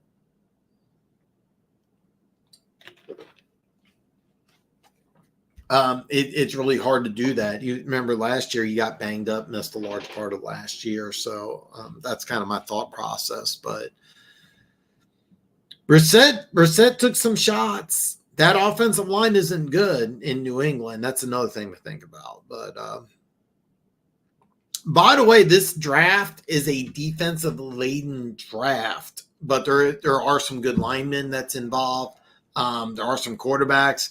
I could see the Patriots, if they have a high draft pick, to do what they did in the Belichick era, and that's just trade down. But there may be some defensive studs in this draft that may be just too good to pass up. So, but we'll have to wait and see. But I mean, the plan is to keep him on the bench. I like it, but you're not alone, Perry. You are definitely not alone. This is the comment I was reading, and this is just genius. I am so gooched. I'm so geeked out. I tried saying geeked out and gooch at the same time, but as a black man, I was taught don't give them an iota of a reason, even if what you think is unlawful. You have enough money to fight anything, but don't talk back. Not everything requires you to fight back right then. Get over the crap over and live to fight another day. I've been asked out and searched numerous times, and especially in a city with high drug traffic and people being stupid. I'm floored. I'm not going to say where you're at, Gooch, but where you're at right now, I'm very, very, very, very, very surprised. I've been asked out and searched numerous times. I'm no lie. I've been pulled over. I'm trying to think here. When I was younger, and I mean, I was in high school, and it's not really a good situation. I noticed a car following me, and I pulled over to a park, and I got out of the car. It turned out to be that it was an off-duty cop, and I just bought the car. It was showing my age a little bit. I don't even think they make stick shifts anymore. But what happened is I was having problems with the clutch, ran over a curb. Off-duty cop followed me, thought I was drinking. They told me to, come, towards, we're going to search your car. Of course, I let them. And I mean, I didn't have anything in the car. And then I explained that, it was a new car. And if I knew it was an officer, I wouldn't have, because once I saw somebody was following me, I started speeding up, slowing down, which made me look suspicious. So asked out. I guess I have, but for the most part, I've been pulled over quite a bit, and I have never been asked out. But Gooch told me just the opposite, and that's a good thing to know. I mean, I'm in Las Vegas, technically Henderson. The area I'm in is a pretty solid area, but I wasn't asked. Like I said, I got pulled over a couple months ago, ran a stop sign. Wasn't asked, but this is really good stuff to know. This is just God. I love having Gooch on here. Mixon was good if he has 17 yards running the ball. That MVP number, yeah. I mean, don't get me wrong. I mean, 30 carries. I think it was 153 yards and a touchdown. Number one, Mixon's not going to have 30 carries. I think that they just picked on a smaller Colts defensive line. They also took advantage of the fact that I think that they were really trying to prevent CJ Stroud from destroying them. So, but Mixon played really well. I thought for years, I kept on saying the same thing. I was like, if they use him the right way in Cincinnati, he could be an MVP candidate. And I stopped saying that because it looked like he slowed down significantly. And I mean, he's a big dude. He's about 230. But he looked like he slowed down, but he's a legit three down back with some size. I think I'm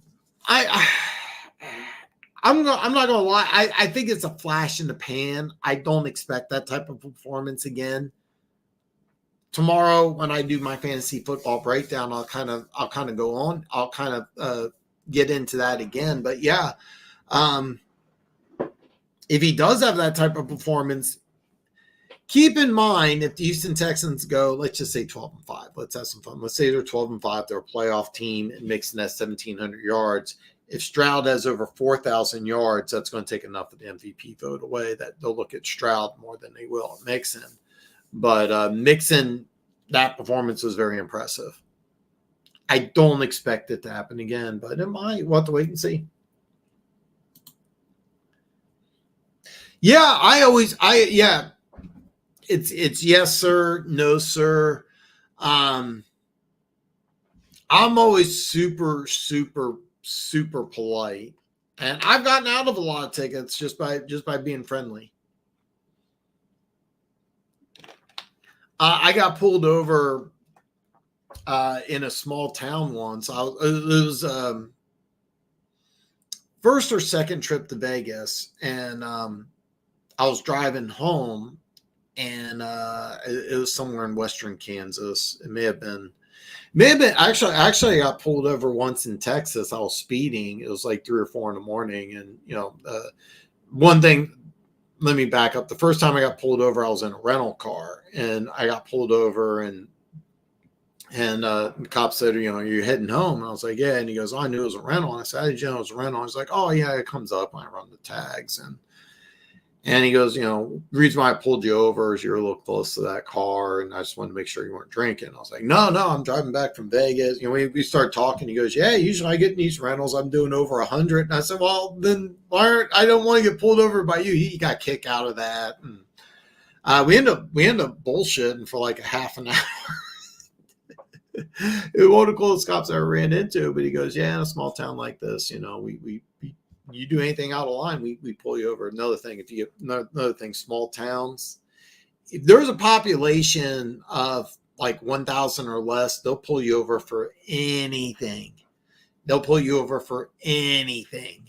But yeah, I got kicked. We end up talking for like half an hour. Real cool guy.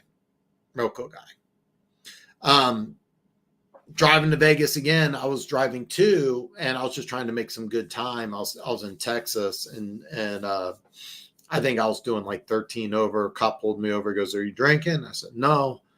He goes, well, why I pulled you over? I said, oh yeah, I was speeding, and I'm driving.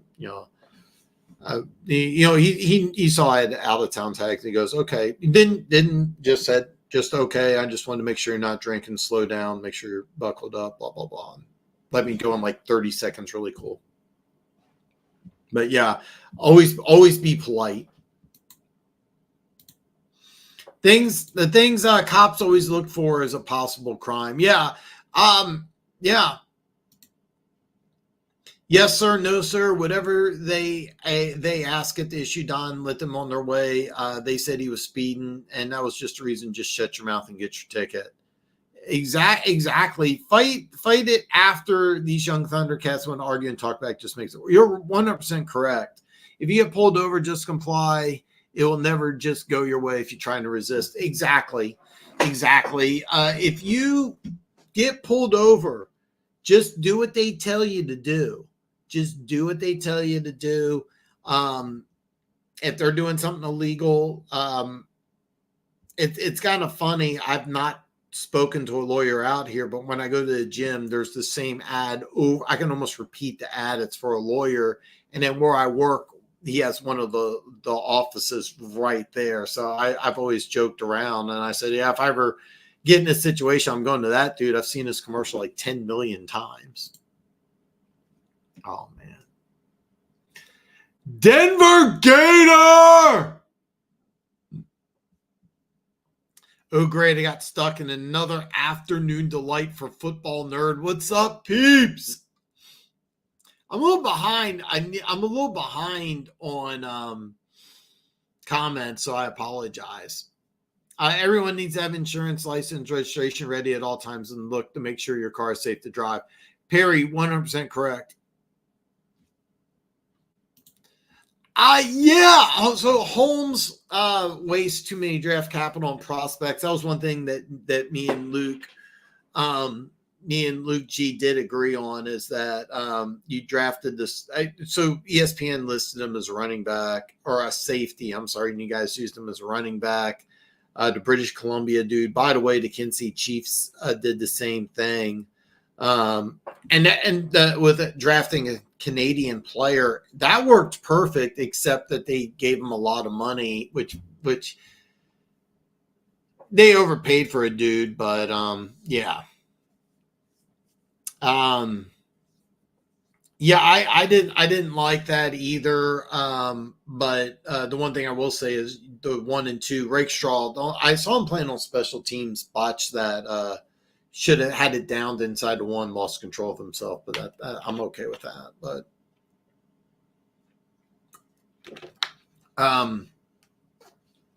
the one thing the Lions have done a good job is using their draft capital to get some good players.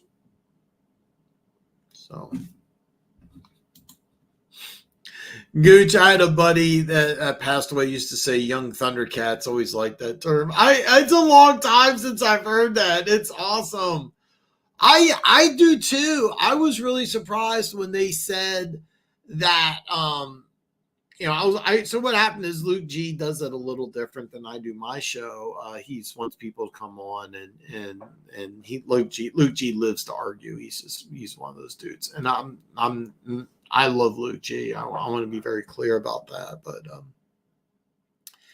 he just likes to argue with people.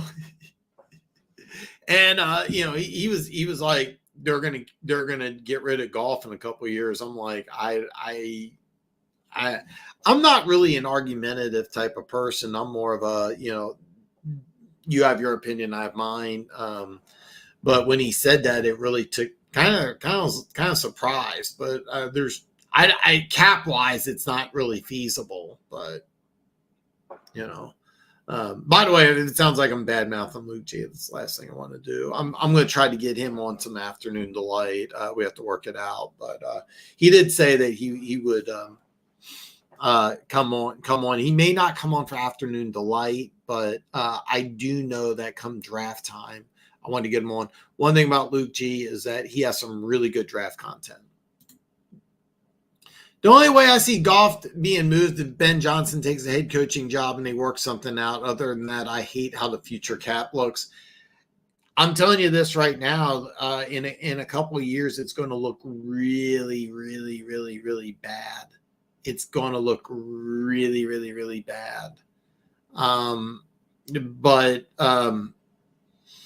That's kind of the reason why I was looking at the Jameson Williams, and that, look, you got a guy when he's hot, if he's not part of your long-term plans. And I looked at that NFC Championship game, and he had that big play, and then they didn't want to use him.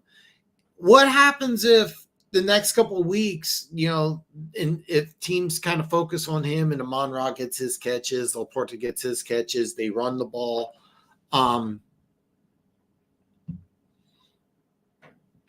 Why not get a lot of draft capital for a guy that you're really not going to use and you can't afford to pay him anyway? I remember like when the Browns got Amari Cooper for a fifth and then gave back a sixth, or they gave the Cowboys a fifth and they got six in return for a number one. Is that what you want to happen? But yeah, I do think Ben Johnson will get a head coaching job in 2025. I think there'll be a lot of opportunities, and let me throw this out there. The Giants, the way, guy, especially the way they looked week one. Ben Johnson goes to New York. You need a quarterback.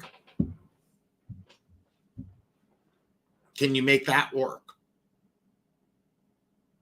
If I was taking over, and here's the deal: if I was taking over the New York Giants and I was Ben Johnson, I would want my established quarterback to come with me because that situation's just so bad. And then I would use, because this is going to be a really good defensive draft, and then I would want to use my draft picks on just building up a good defense. Which, even though they gave up 28 points against the Vikings, the defense in New York is pretty good. It's just the offense is so abysmal.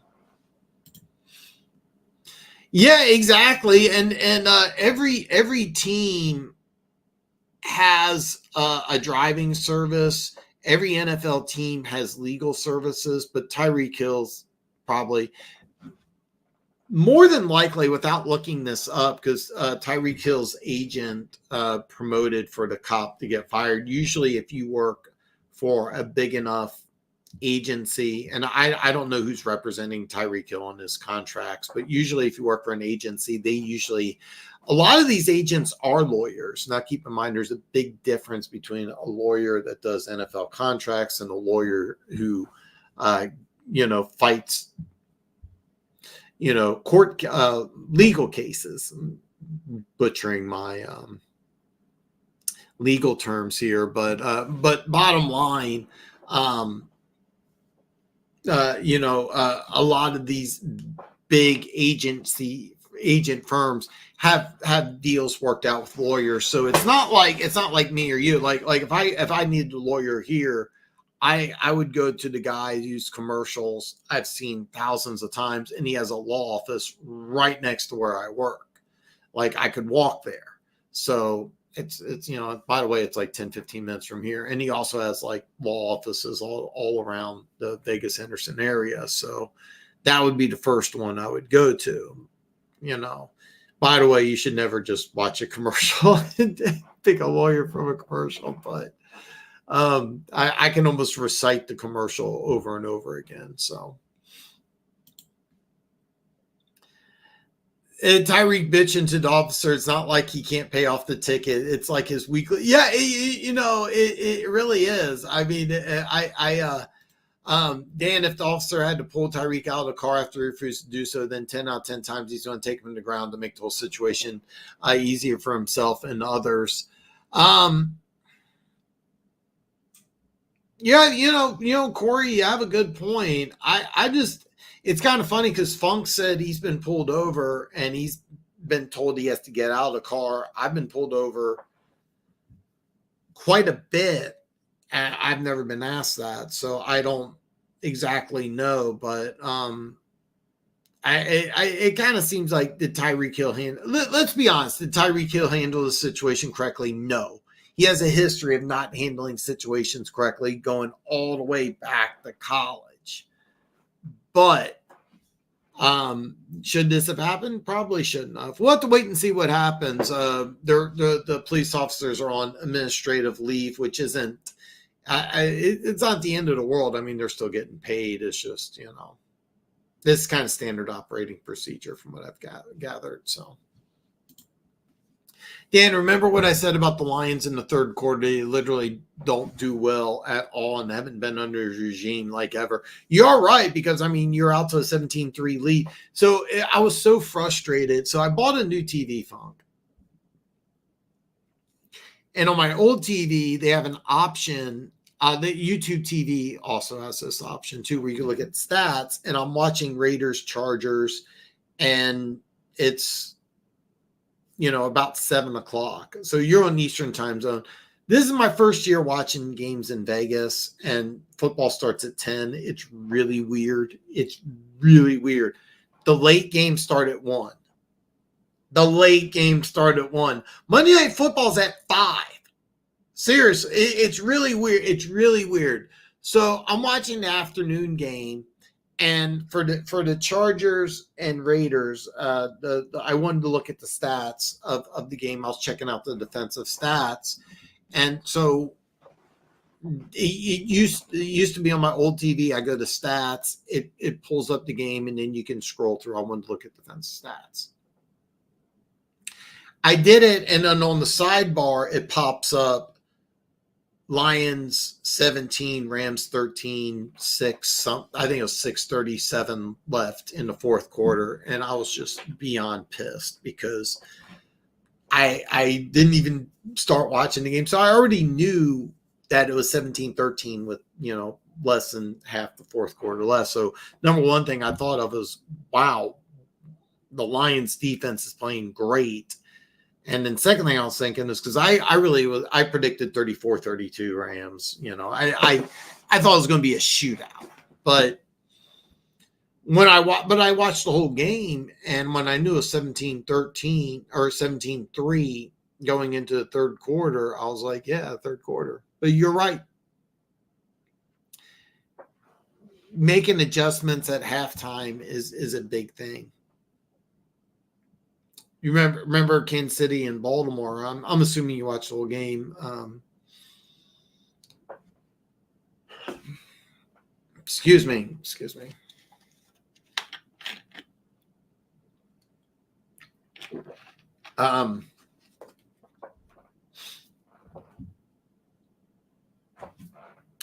After the first half, the Chiefs were up by 3 points. What did they do the first drive in the second half? They went down and scored a touchdown. Good teams figure this out. Not saying the Lions aren't a good team, but the Lions need to change this immediately. But you're right. You said this, so.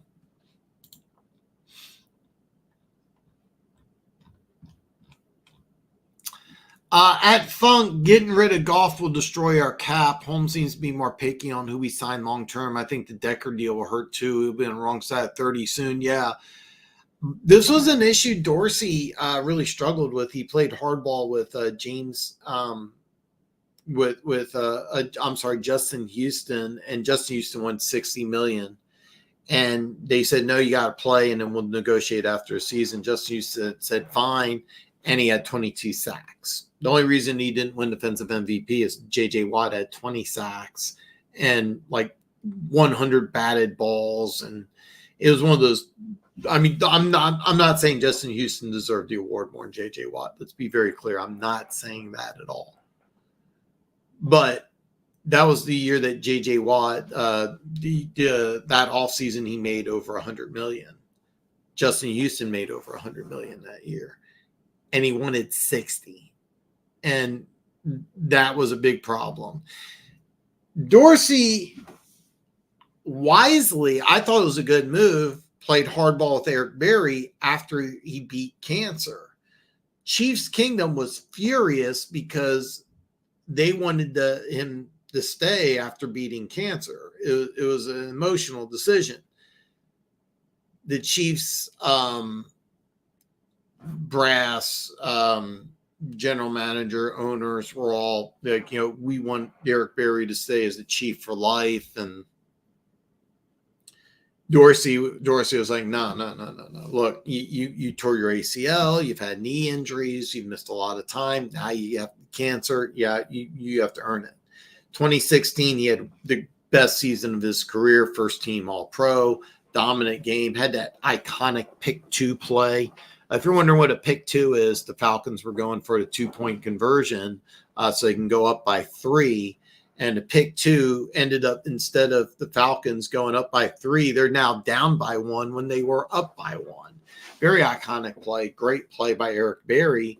And that was the difference in the game. That pick 2. So if you're not aware, on a 2-point conversion, if you intercept or pick up a fumble and you return it and you return it into the end zone, you get 2 points. You don't score a touchdown. That's why it was a pick 2.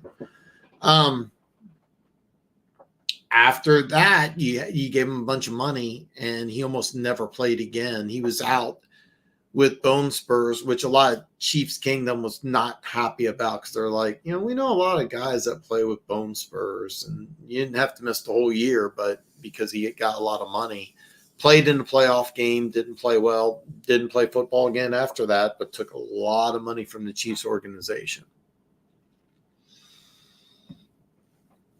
A lot of people are mad at Dorsey over that. A lot of people are also mad John Dorsey cut Jeremy Maclin, who cut his honeymoon short to return to camp, cut him via voicemail. Andy Reid was livid over that. That was a big reason why there was like a rift between Andy Reid and John Dorsey. But anyway.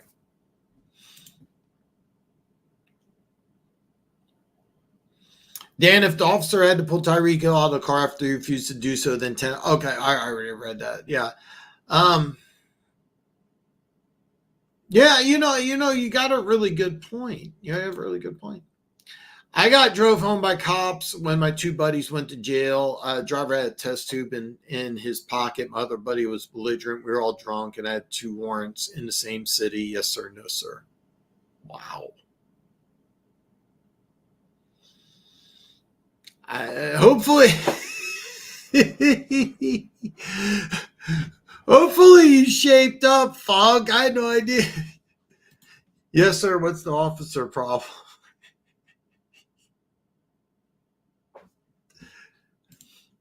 One Pride 40. Good news, boys. I got my first gig for my business. I remember you telling me about your business, One Pride. Keep me informed of how you're doing. You follow me on social media. I set up a new email account, Dan Talks Football at Yahoo. Email me, contact me on social media. Let me know what I can do. Of course, I'm in Vegas. I know you're not anywhere close, but always want to hear about things like this. Part of the reason why I created this, I want to create community. So.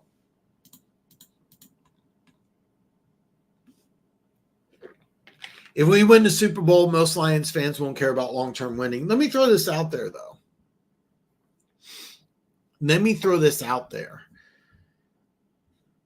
Los Angeles Rams won a Super Bowl and then won, 4 or 5 games the next year. Would you be okay with that? Let me throw out another scenario. The Denver Broncos win a Super Bowl, don't get back to the playoffs. Denver Gator was at 8 years, 9 years. Don't even get back to the playoffs. How would you feel? I'm going to tell you this because I dealt with Marty Ball. If you're not, I'm hoping you're familiar with Marty Ball. I'm pretty sure you are. But in the 90s, the Chiefs had a coach by the name of Marty Schottenheimer. And Marty Schottenheimer has a terrible playoff record. But you always got to the playoffs with under Marty Schottenheimer. And a lot of Chiefs fans debated, would you rather deal with a decade of winning and losing in the playoffs, but you get to the playoffs, or would you rather win a Super Bowl and not get back to the playoffs? Most fans said Super Bowl. Okay. Most fans. I'm going to tell you what, I've lived through Marty Ball, and then I lived through some losing seasons. Let me tell you something. It's always better to get to the playoffs, even if you don't advance to the Super Bowl, than to go through a 4-13, go through a 4 or 5 win season. I was going to say 4-12, but I know most Lions fans don't care about that, but when you go back to winning 4 and 5 games a year after that Super Bowl win, it's so much worse. It's so much worse. Now that you guys are used to winning, and you guys get used to it really quickly too. It wasn't like we're not used. No, you guys got used to it really fast. I know this. I went on Luke G's show. They were not happy about the win. It's like, remember when you guys were only winning, 2 or 3 games? You remember that? No. Now they're mad. So trust me, if you win a Super Bowl and then you go back to losing, you're going to hate it. Yeah. The Decker deal was a bad. You guys tell me, because I did think he played pretty well. Johnson doesn't use Dave M. right. When David Montgomery starts rolling, he move away from him. Yeah, the one thing I did like is in overtime they didn't mess around. They just gave David Montgomery the ball, and I really thought that they should do that more and more often. But it's something I want to wait and see, because I think David Montgomery's a really, really good player. And one thing I did like, and now keep in mind, it's skewed because in overtime, David Montgomery got all those carries, but I really think Montgomery should be the 15 to 20 touch a guy running back, and then Gibbs is the 10 to 15. But I agree with that. The start for the Their start for the Pats is solid and not a long-term answer. Oh, okay. The starting quarterback for the Pats is not a long-term answer. The money quarterbacks are getting paid big money. A rookie quarterback, we'd give you a window to go all in before you pay a quarterback big money. And Perry's, I'm behind on comments, but he's talking about the Drake May argument. Should you start him now or should you start him later? I've always been a fan of letting a quarterback sit and learn the NFL. I really, really believe that. You're not alone in thinking that. I mean, there's so many great quarterbacks to go with Peyton Manning who you just throw in there and have them ready. I've always been a fan of letting a quarterback sit. Patrick Mahomes sat for year one. And here's a drill. If you're sitting for year one and you're wasting away, that's bad. But if you're sitting and you're learning and you're developing and you're growing and you're watching, like Drake, let's be honest, Drake May is much more talented than Jacoby Brissett. All right. If Jacoby, by the way, one thing that Alex Smith did is that he really took Patrick Mahomes under his wing and said, here's what I did. And Patrick Mahomes soaked up everything like a sponge. Is Drake May sitting on the sidelines? Go back. Okay. So I have the game on DVR. I'll watch. I want to wait and watch like the all 22, but Pittsburgh, Atlanta. Watch the clips I saw of Russell Wilson. He was by himself. He had his earphones on. He was not engaged. He looked like somebody pissed in his Wheaties. That I don't want to see. I remember Chiefs played Carolina. I want to say it was 2012. I'm pretty sure it was 2012. So Cam Newton's only been in the NFL for like 2 years. But I remember when the defense was on the field, Cam Newton used to sit by himself. He had a towel over his head. I remember like him running on the field. He was just looking down. A couple of his teammates tried to, give him a high five, and he just, Cam Newton. And I was like, you got to change. And by the way, I was told he did change. I watched Peyton Manning on the sidelines, and Peyton Manning sits right in the middle of his offensive line. He's got his playbook. He's engaging and talking to people. And there's a big difference. Is Drake May sitting and sulking? Is he doing like what Russell Wilson did that game against Pittsburgh? Does he have his earphone on? Does he just not give a shit? Or is he engaged? Is he learning? Is he growing? Is he developing? There's a big difference. But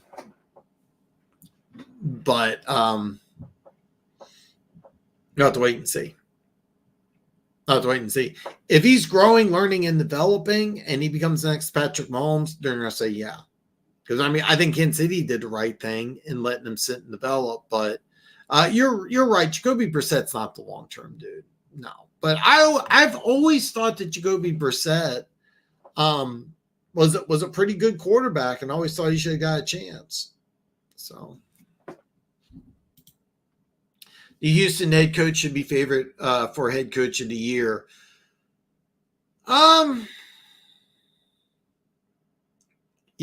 After week one, I mean, you can throw a couple different names out there, but we're gonna look at that. But I think after week one, I just want to kind of hold off. I don't know. I mean, 29-27 against the Colts. I mean,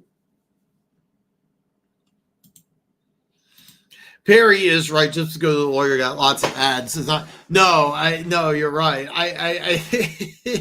You're right. But I'm never going to need a lawyer. But if I did, it would be the guy. His name's Navi, and it's also kind of a cool sounding name.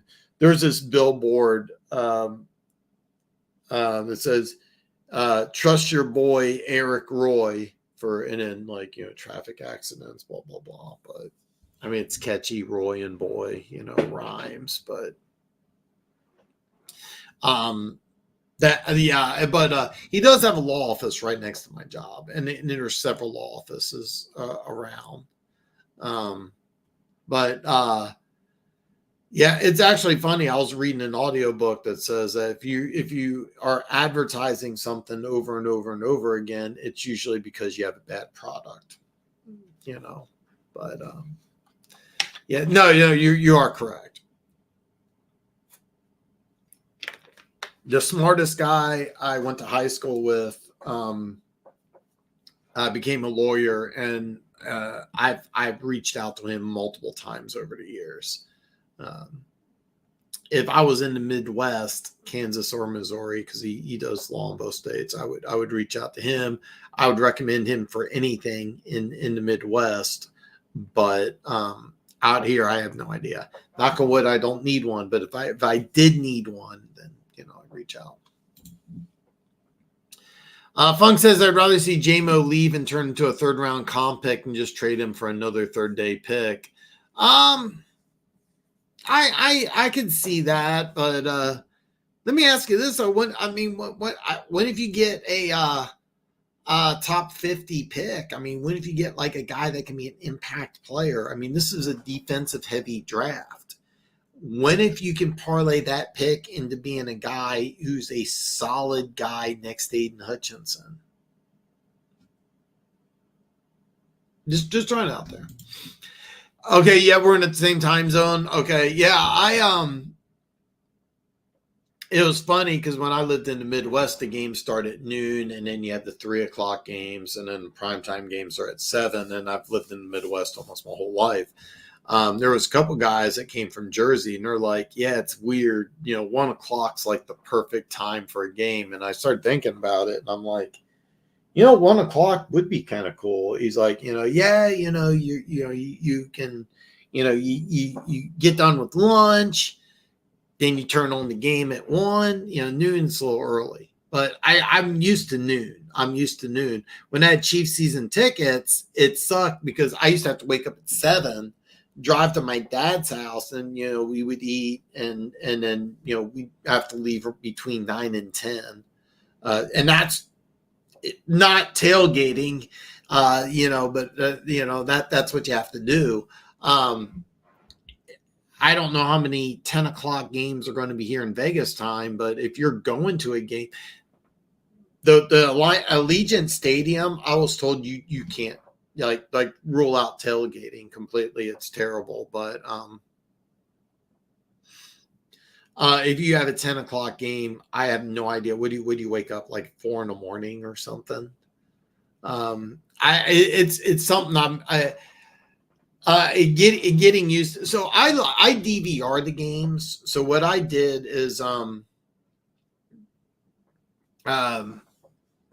I stayed up really late Saturday, and then I was just, like I said, I bought the new TV, and I was just watching some TV, and I fell asleep on my couch by accident. So I ended up staying up till like 7 a.m. Now I woke up at 1, and all the early games are done, and I was like, okay. Long story short, I haven't adjusted. I probably will. At Funk, I don't trust Holmes in trade, and I feel like it's one of his weaknesses. Interesting point. Rhinos Roundtable. Hello, chat. Hello, Dan. Need some more Colts fans in here. Rhinos Roundtable is a Colts fan. Love it. Sometimes you need to let players walk. That's why you can waste draft picks. Picks in rounds 1 to 3 should be starters. Round 4 picks should be development starter. 5 to 7 should be a high risk or development type. I agree. So I think a little differently. And I've said this over the years. The difference between good teams and bad teams is that good teams get starters in rounds 3 through 5. If you can get a good quality starter in rounds 3 through 5, you're succeeding. But rounds 1 and 2 should be starters. Rounds 3 through 5, you really want to add to your team. But if you can get a good starter in rounds 3, 4, or 5, that's how you develop. I've seen a lot of teams use developmental picks in the second round. I don't have a problem with that with a team like, for example, Kansas City. I don't have a problem with that. But one thing about Kansas City is that Creed Humphrey just signed a massive contract. That was a second round pick. That was a really good pick. Nick Bolton didn't have a great first game, but he's been an excellent linebacker, second round pick. I think instead of rounds 1 to 3, I would say 1 to 2, and then rounds 3 through 5. That's where you're trying to get starters, 3, 4, and 5. And teams that draft well in rounds 3, 4, and 5. 1 and 2 is great for TV, but the really good teams really nail rounds 3, 4, and 5. Tyreek Hill was a 5th round pick. Travis Kelce was a 3rd round pick. I don't know if you remember Jamal Charles. He was a 3rd round pick. But I would not, but I think most of the Lions fan base won a Super Bowl in their lifetime. So this is a response to the question I threw out there, and this is a good one.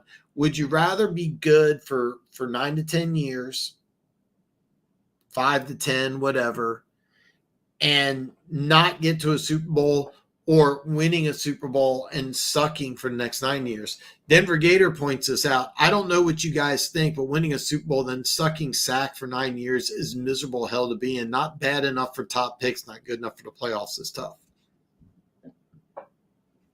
Denver Gator is right. I'm going to tell you something. If you win a Super Bowl, how you view things is a lot different than when you don't win a Super Bowl. Because as a Chiefs fan that kept on going to the playoffs and going to the playoffs and going to the playoffs and not making the playoff and not making the Super Bowl, once you win that Super Bowl, then that Tampa Bay year, that was the most miserable offseason I've ever had, ever. I'm picking late. I have to watch Tampa Bay winning the Super Bowl. Every time I saw Tom Brady in a Bucs uniform, I wanted to throw up. Everybody in the world was miserable. It was awful. Like, that's terrible. Me and my sister used to argue, would you rather get to a Super Bowl and lose, or would you rather not go at all? And she would rather get to a Super Bowl and lose. Me, I don't even want to go. If you go to a Super Bowl and you lose, it just sucks. It just sucks. But I'm going to tell you what, but if you win a Super Bowl and then you suck for the next several years, like the Denver Broncos have, it is miserable. It is miserable. If you got a good GM and coaches, you can rebuild fast. You should be able to do that. The Houston Texans did that. The Houston Texans, remember the Houston Texans, They were what, a 2-15 team? No, they were a 3-win team, and people were furious. I forget the name of the coach, because he beat the Jets. So instead of having the number 1 pick, they had the number 2 pick in the draft. They lose the number 1 pick in the draft. They're furious with the head coach, and they end up winning because Carolina took Bryce Young.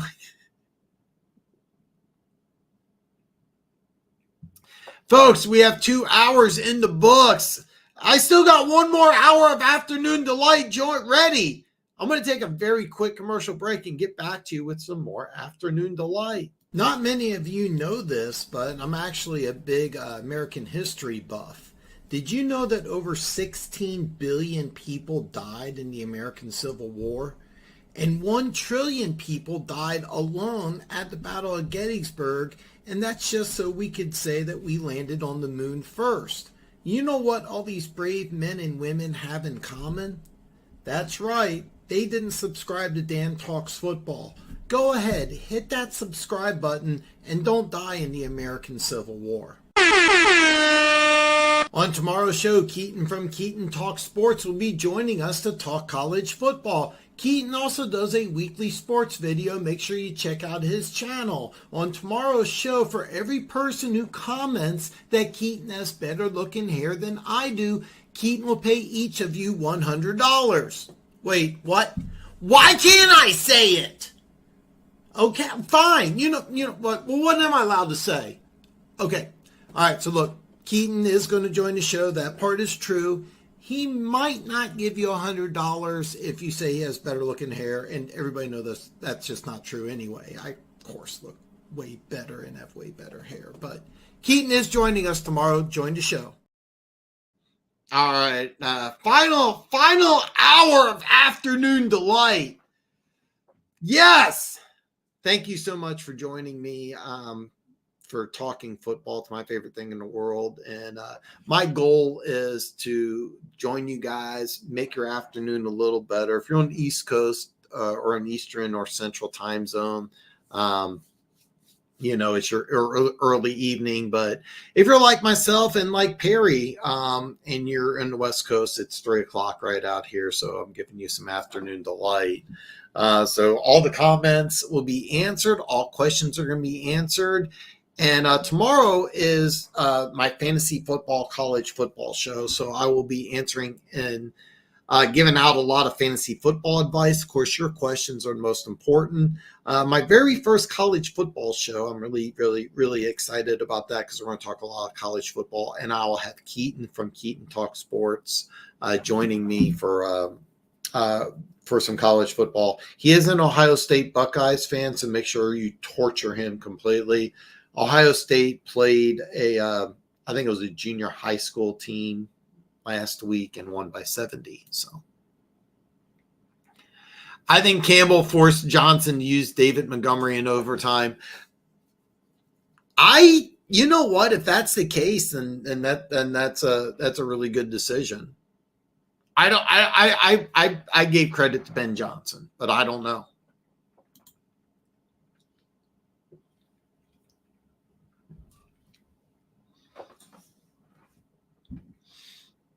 And I forget, it was David Tolley. That's the name I was thinking of. They were so mad at him in Houston for winning that game late and giving up the number 1 pick. They lucked out and got C.J. Stroud. They brought in the right coach. It is possible. I mean, a lot of people are looking at what the Houston Texans did and think that you can do that over and over again. But it's also a lot easier when you have the draft capital, when you're picking early. But when you pick like for example, the Denver Broncos pick 12th, the Raiders pick 13th. You put yourself in a bad situation. Now I think Denver got their quarterback of the future. But take a look at a team like Pittsburgh. You're good enough. You got some other pieces, but you need that quarterback. What, can you draft it? No. It's not as easy as you think, but one thing Kansas City did is they went from a 2-win team to an 11-win team. They did it 1 year. Next year, they went back down to 9, missed the playoffs. But a lot of times when you have losing record, and then you jump up and you have a winning record, you usually drop back down the next year. Matt Nagy, who took over as Bears head coach his first year, he went 12-4, won the division, went to the playoffs. And it was after 6 straight double-digit losing seasons. that was kind of the worst thing that could have happened because expectations were winning when they didn't have that good of a team. So maybe Matt Nagy wasn't the best example because he ended up not being a good head coach. I mean, he was fired. He's back in Kansas City doing a good job as the Chiefs offensive coordinator. Might get a head coaching opportunity here in the future.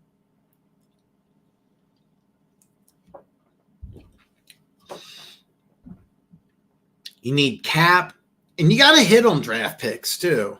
I mean, you got to hit on draft picks. A lot of people thought Frank Wright would have had a lot of success in Carolina, didn't even finish the season. So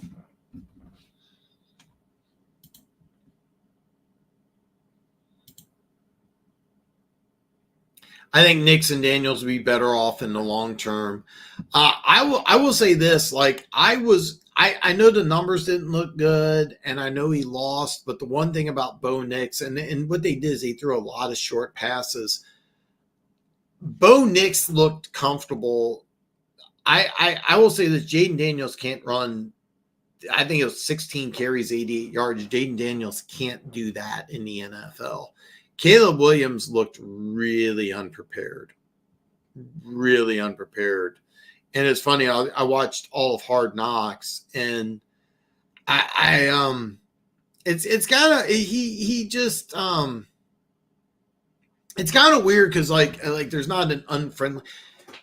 I can't get over the clips I saw of Russell Wilson on the sidelines, and he just looked pissed. He was not engaged. He was off to the side. I mean, he just looked very unhappy. But now Caleb Williams looks friendly, but it's really weird because they showed a one-on-one meetings he has with Eberflus, and the whole time he's always like this. And I remember I used to want to be a professional poker player, and I read a book on it was Phil Hellmuth enlisted a forensics expert, used to work with the FBI, talk about body language, and this is a very defensive posture, like you're trying to protect yourself, and that every time I see Eberflus and Williams always, and he's always like it doesn't look like he's super engaged in the conversation. It looks like he's just really like doesn't feel comfortable at all. Just throwing it out there. I mean, but out of the rookie quarterbacks, I think Nix was head and shoulders better. Now, keep in mind, I didn't watch all of Tampa Bay and Washington, but I do know just from looking at the box score, Daniel's running way too much. He thinks he's in the SEC, and that's not a good sign. Not a good sign. Are they better off in the long term? It's hard to say. I will say this. Patrick Mahomes said it. Andy Reid said it, that Patrick Mahomes sitting for that 1 year really helped his career. And is it really a debate? If we say Patrick Mahomes is the best quarterback in football, is it a debate? I don't think so, but at Denver, Gator Lions have been a badly run team for so many years. Most fans just want to win their first Super Bowl. It's like when the Saints and the Pats won their first Super Bowl. You know what? I forgot. A lot of people don't remember this. The Patriots were a bad team for a long time. The Saints, off the Hurricane Katrina, the Silverdome got ruined. Then they come back and win a Super Bowl. That was like kind of a magical experience. The greatest show on turf came off of it was a 5-win season. Vermeil's first season was 5 wins. Second season was 4 wins. Do you remember the Lawrence Phillips situation? All sorts of problems with Lawrence Phillips. They had to get rid of him. They traded for Marshall Faulk, and then the quarterback goes down, then boom, Super Bowl. How many years later did they move to LA? Like 15? One of the most iconic teams of all time, and then the franchise is gone. Fun fact, I lived in Baltimore when the Colts moved from Baltimore to Indianapolis, it was really weird. This was before social media and everything. Like you get on TV and then all of a sudden your team's gone. It's very strange. But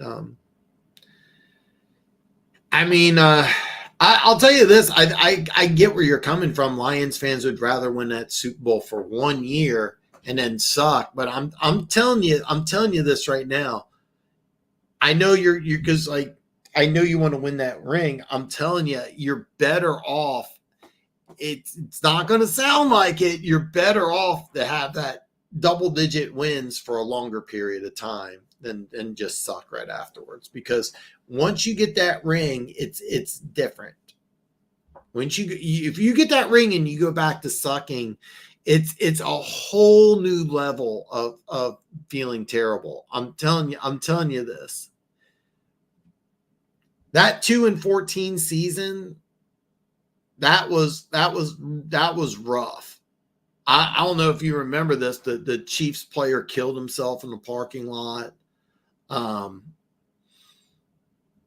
don't even want to go into the detail about that. But that season, it was just so awful. You know what's bad is that Chiefs team had like 6 Pro Bowlers. A lot of people don't realize that. That was part of the reason why Andy Reid was able to turn it around so fast. Yeah. Kansas City had Alex Smith. They could let Mahomes sit. Same with the Packers. Have A-Rod at the time. Most teams don't have the luxury or time. That's the whole thing is that a lot of people argue that the Patriots don't have the luxury or time, but I actually think they do. You can let Drake May sit this year, right? You have an opportunity in a defensive-laden draft to get a really good piece, and I'm thinking offensive line, but maybe you want to go receiver. Maybe you want to get a stud defensive player and just say, hey, look, we're going to have an average offense with a really good quarterback. I think they do. I really think that they have the time, and I think they have the luxury. Jordan Love sat for 4 or 5 years? Tua sat for the first half of the season, and I think he should have sat for the whole season, but now it's turning out that him and Flores really didn't get along, and that was weird. But, yeah, the Kansas City Chiefs kind of got lucky. By the way, you can argue that the Falcons are doing the same thing with Michael Penix, but I don't think that's the same situation. Because the Falcons were in a situation where they could win the division with a defensive stud, and instead they got the quarterback of the future. So I get it, Perry. It'd be your first in historical football story, so it's different for different fan bases. I agree. The Lions would be ecstatic with one, but Lovie Smith beat Chicago. Yeah. And here's the thing: Houston Texans fans were pissed. They were pissed. And the thing is that I was thinking to myself, I can prove this. I can prove it because I have the videos on file. For my first 4 mock drafts of 2023, I kept on saying, well, Frank Wright, because they won the number 1 pick in the draft, they're going to take C.J. Stroud. And then the owner came out and said they wanted Bryce Young. I mean, what would have happened if you flip those picks around? Would Bryce Young be having the same success in Houston? Would CJ Stroud be under coach number 2? It's hard to say. It's hard to say.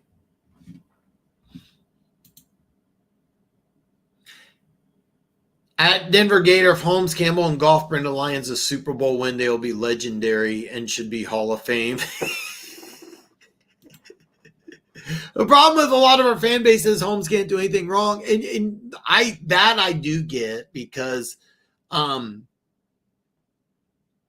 now we have Brett Veach. Brett Veach was the number 3 guy. And a lot of people consider him as the main guy in bringing Patrick Mahomes to Kansas City.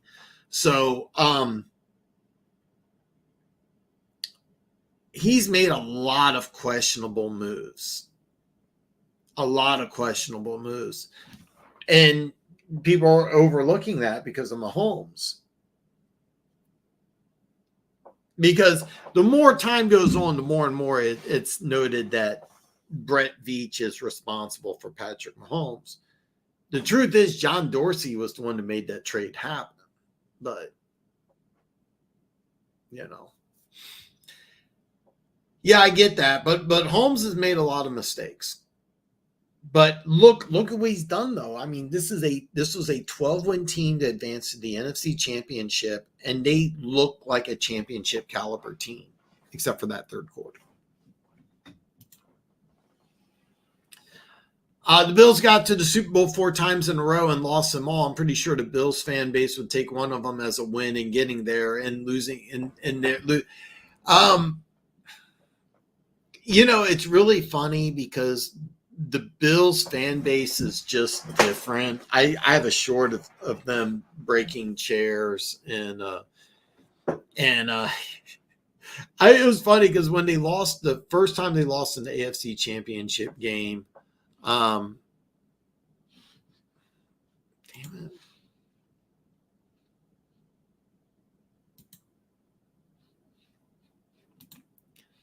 I'm sorry. I'm getting this spam again. I don't know how to delete the message either. The Bills fan base is a little strange. Never been to a Super Bowl before. Came close several times. The year before they got to the Super Bowl, they went to the playoffs. They're called the Bickering Bills. Then they get there. It's kind of a weird situation, but Bills fans now take a lot of pride that I'm going to tell you this right now. That's a dynasty. I know this is going to sound crazy. That's a dynasty. I remember if you went up to Buffalo during the regular season, you chalked it up to a loss.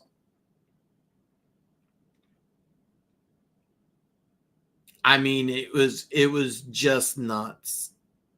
And when they lost to Jacksonville, which was a very weird thing. They came close to. Do you remember the Music City Miracle? If that doesn't happen, Buffalo goes to the AFC Championship game, and that team was really good. That team was good enough to go to a Super Bowl.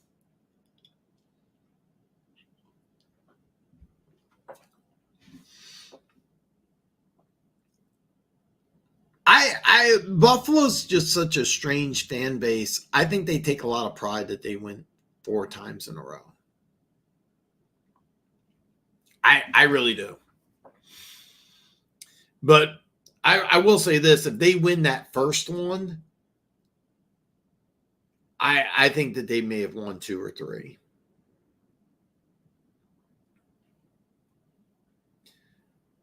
Would they take a win in one of those Super Bowls and then not get to the other 3? I don't know. I really don't know. And I'll say this: a lot of Bills fans are really proud that of that. So the Miami Dolphins lost Super Bowl 6, went undefeated, and won Super Bowl 7, won Super Bowl 8, lost in the Sea of Hands game, one of the greatest games in NFL history. Didn't get back to a Super Bowl for Super Bowl 9. Kansas City Chiefs won Super Bowl 4, didn't get back to the playoffs for 15 years. And that sucked.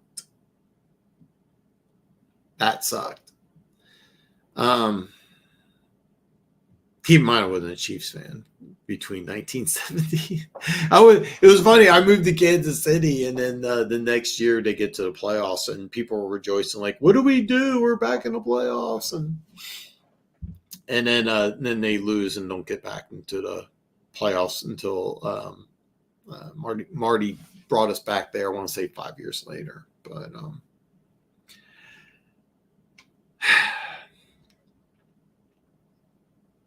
I don't know, man. Bills fans are a little strange about that. There's a lot of Bills fans that take a lot of pride in, and I'll tell you this, like I would not want to lose 4 Super Bowls straight. And it was really a shame because I remember after the third one, that 4th Super Bowl, they were winning that in the first half. And then it was a fumble and the whole team just collapsed. Like they probably, if they didn't lose those first 3 and they just played in a normal regular season game and the same thing happened, they probably would have won that game. But because it was the Super Bowl and the other 3, you could just see it. They just kind of fell apart. Bills fans are a little weird, man. Bills fans are a little weird. I really think Texas should be given the Arch Manning starter job and win 2 national championships in a row. I'm going to tell you this right now. Quinn Ewers, the guy who's starting, is going to be a first-round pick, and he's already getting Heisman candidacy. I just followed somebody on social media, had his top 10 Heisman list, and we're going to talk about this on Wednesday. The best running back in college football plays, I'm drawing a blank on his name, I think it's something Gentry, plays at Boise State. In week 1, he had 6 touchdowns. It was like 280 yards and 6 touchdowns. He was, by the way, he had a huge game to win the Mountain West championship against Vegas. And by the way, it's the first time Vegas had a winning record in like 20 years. UNLV's just had a garbage college football team for a long time. Don't understand why, but anyway, they have, and they lost to Boise State.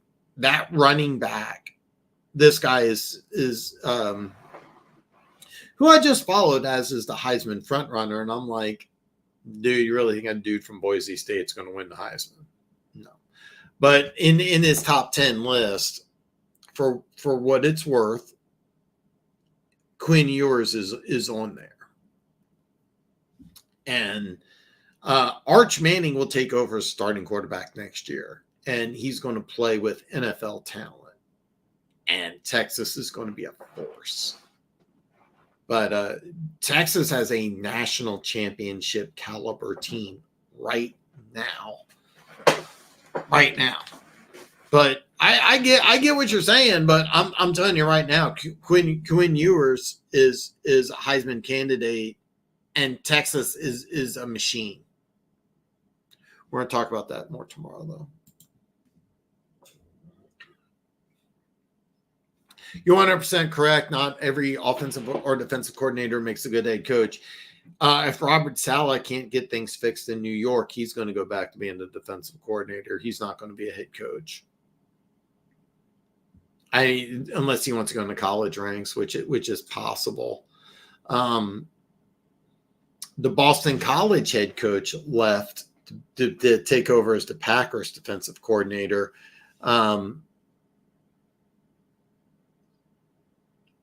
Take a look at Cliff Kingsbury in Washington, the Washington offensive coordinator. I think he'll get another chance to be a head coach, but if he fails, he won't. Josh McDaniels, great offensive coordinator, really great offensive coordinator. Not a good head coach. Romeo Crennel, I'm naming a bunch of Patriots guys. Romeo Crennel, great defensive coordinator, one of the worst head coaches ever seen.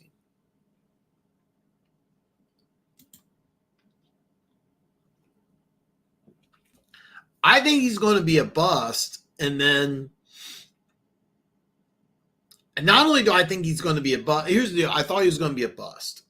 Then I started watching Hard Knocks, and I'm like, I kind of like some of the things I see. I like the way he interacts with his players, but there's also some other weird things. Like when in the quarterback room, if you watch it, I don't know if you've seen any of the Hard Knocks episodes or not. So I have what's called a snipping tool, and I can take a screenshot of anything. So I put some clips on Hard Knocks, and I tried to screenshot YouTube TV, but there's a setting Anyway, long and short, I can't do it unless I take a picture on my phone, and then the resolution, it looks garbage anyway. I'll fix it, but I was going to put some screenshots of Hard Knocks and make some shorts or some videos of some things I liked and some things I didn't. One of the things I didn't like is that in the quarterback room, they brought in 4 quarterbacks. Now there's only 3, so it may be different. But when they had 4, 3 of the quarterbacks sat on one side, Caleb Williams sat on the other side, and it was just kind of a weird dynamic. Like you could tell, like the other 3 quarterbacks, there's a clip of those 3. I think those 3 are, I think it was those 3. It may have been just the 2. They did like the Ferris Bueller day off type thing where they went around and explored Chicago and they were hanging out and they got along. And, Russell Wilson, when he was in Denver, apparently if you wanted to meet with him, you had to call his personal assistant. Pissed off a lot of people in Denver. Williams kind of sort of seemed like that, but then they engage him at practice. He looks engaged with everybody. But I was going to point out different clips. But then he started producing in preseason, and I was like, maybe I'm backtrack a little bit. But yeah, I do think there's a very good chance of him being a bust. I know, like the fingernails thing, like they're saying. But look, I hate to tell you this, wearing a dress and getting your nails painted in Chicago it's not the right town to do that. Like San Francisco, LA, maybe even Vegas, like that stuff flies. Not too many people are going to bat an eye. Chicago's a little different. But I think I 100% agree with you. I think it's much more likely he's going to be a bust than Bo Nix or Jaden Daniels.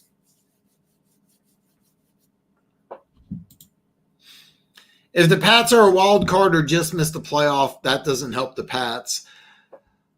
I disagree with that because defensively, that's a really young team. Keon White's in his second year. He had 2.5 sacks. Great game. Christian Gonzalez, second year coming off of an injury. That's going to help. There's a lot of young talent on that defense. Christian Barmore had that weird blood clot issue. He's I don't know when he comes back, but he's a young up-and-coming player. Matter of fact, the Patriots just gave him a lot of money. Josh Uche, he's on a 1-year deal. Now, if the Patriots make the playoffs and he has a big year, he's probably not going to come back. Kyle Duggar just signed a massive 4-year deal. He's he's only 25 or 26. He's a guy not a lot of people know about. That's a really good football player. That's a really good football player. That defense is really young and really talented. They also have a bunch of young guys on the offensive line. If those young guys get better, I think it does help. That receiving core, very young. That's the reason why matter of fact, Juju Smith-Schuster, he's playing for Kansas City. He's getting $8 million from the Patriots. They wanted to go with the young unit. So I think it does help. Patrick Mahomes' first year, the Kansas City Chiefs made the playoffs. Then Patrick Mahomes comes in and elevates that team, and they get to the AFC Championship game. Am I saying the Patriots, if they make the playoffs this year, will they go to the AFC? I'm not saying that, but I think it does help because it's not just a quarterback. That's a young – one thing about the Patriots, that's a young team. That's a young, talented team, but they have problems on the offensive line. I don't like the running back room. I love Stevenson. Can he stay healthy? I mean, because that was a lot of punishment he took in week 1. That was a lot of punishment. But I think it does. But Perry, the one thing that's really great about this show is that just because you have a difference of opinion than me doesn't mean that you're wrong. I mean, I could be wrong. Maybe the Patriots need another top 10 pick. We're going to find out. If you haven't already, do check out my picks video, because I think the Patriots have a winnable game.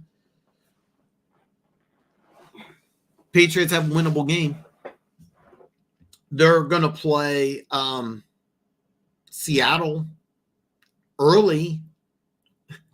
One thing is, traditionally teams that travel from the West Coast to the East Coast for an early game usually struggle.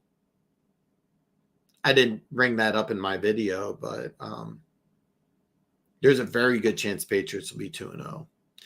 And next week's guest, or I'm sorry, tomorrow's guest, Keaton Talk Sports, even though it's a college show, if you want to talk about the New England Patriots, that would be awesome. I mean, he's a Patriots fan. Do give him shit for being a Buckeyes fan, though, please. Drake May will probably start sooner than later, not because he sped his learning, but most likely due to injury, Pat. So, yeah, that's another thing, is that I don't want Drake May going out there with a bad offensive line. They're missing a couple starters on that offensive line, and the starters they do got aren't really top-notch players, but it's a young group that they're trying to put together. They have a good right tackle, and that's it. The rest of that offense, well, David Andrews center, solid.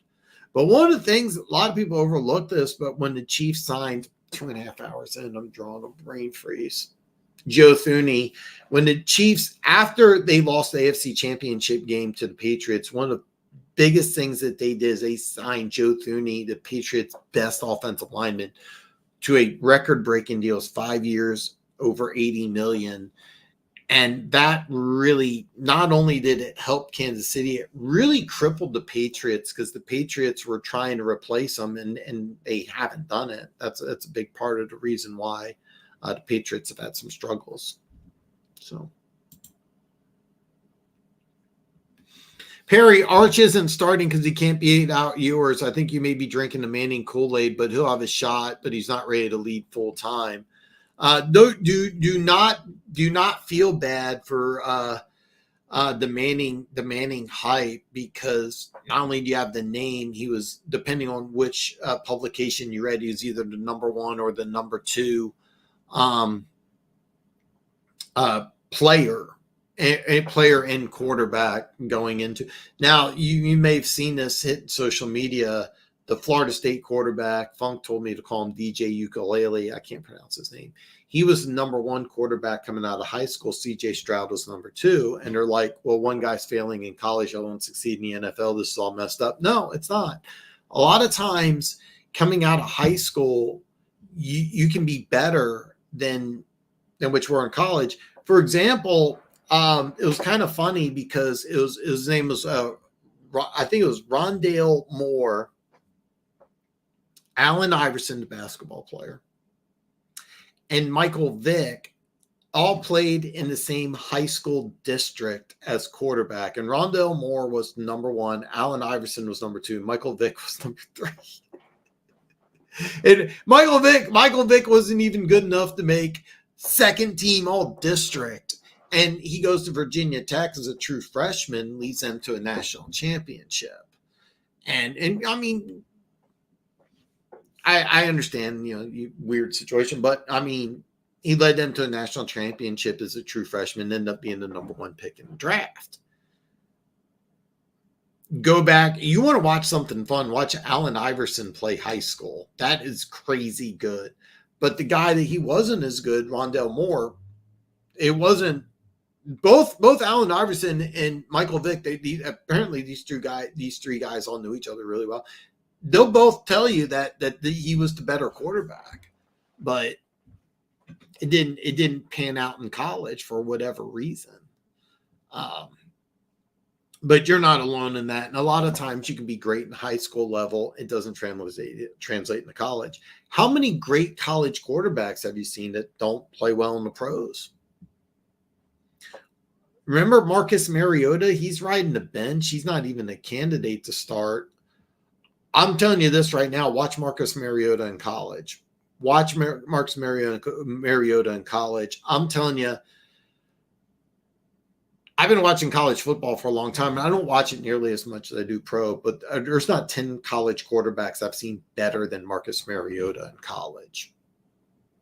Can he play in the NFL? I was adamant. I didn't think he was going to have success in the NFL. A lot of people blasted me. I was right. Johnny Manziel, of course, but the one thing I do want to tell you, Perry, is that when Manning does take over as a Texas quarterback, it's going to be nuts. And a lot of it has to do with Texas. That Texas team is loaded. They got that seriously, that's there's not 10 more talented teams in all of college football than what they got in Texas. I mean, they are loading up. They are loading up. There's NFL talent all over that Texas roster. Arch gets a lot of hype on his name only, like Sanders. Arch decided not to transfer knowing he wasn't going to start. He knows he has to pay his dues as a backup. Well, it's funny because he actually doesn't. He could hit the transfer portal and start probably 20 to 25 other Power 5 conferences. He can start on some major teams. One of the things we're going to talk about, Notre Dame lost in Northern Illinois. Could Arch Manning go to Notre Dame and start? Probably. There's a handful of teams in the ACC, Big Ten. I was going to say Pac-12 that he can go. But the one thing is that here's what they sold him on. When you do start, you're going to throw to NFL players, not college guys. You're throwing to future NFL players. You're going to have a chance to compete for a Heisman Trophy and a national championship. And there's probably not 5 college teams that can say the same thing. There's not 5 teams that can say the same thing. And what's funny is that Texas it was like 4 guys. Quinn Ewers is one of them. Arch Manning's the other one. But they had 2 other guys that were like top 1, 2, or 3 quarterbacks. And I know one of them left. I don't know about the other one. But Arch made a unusual decision. From what I'm also hearing, he's not accepting NIL money, which is unusual. But Arch Manning could leave. But what Texas did is they gave him a great situation. They said, "Listen, you can go ahead, just sit. The guy you're sitting behind is going to be a first round pick. You are going to start when he leaves, which some people thought he could have left this year. He's going to leave in next year's draft. In 2025, you're going to have an NFL offensive line in front of you. You're going to have NFL receivers. I think the running back is, I don't know about the running back. I know the receivers are super talented. And here's the deal. Texas is recruiting like nuts right now. So sounds like I'm a Texas fan. No, I'm not. I like the blueprint. I like the one thing about Steve Sarkisian, and he did this at University of Washington. He was under Pete Carroll's staff at USC, and then he took the head coaching job at Washington. At USC, he helped Pete Carroll get a lot of those top recruits. When he was at Washington, he got a lot of talented players, didn't have a lot of wins, but brought a lot of really, really good players to the University of Washington. When I won't go, we can talk about this more tomorrow, but when he was the offensive coordinator at Alabama, he helped recruit a lot of those players as well. One thing I'll say about Steve Sarkisian is he knows offense and he knows how to recruit. And I know that what he did is he sold Arch Manning on the opportunity to play for a national championship and a Heisman Trophy, but he'll just have to wait a year or two.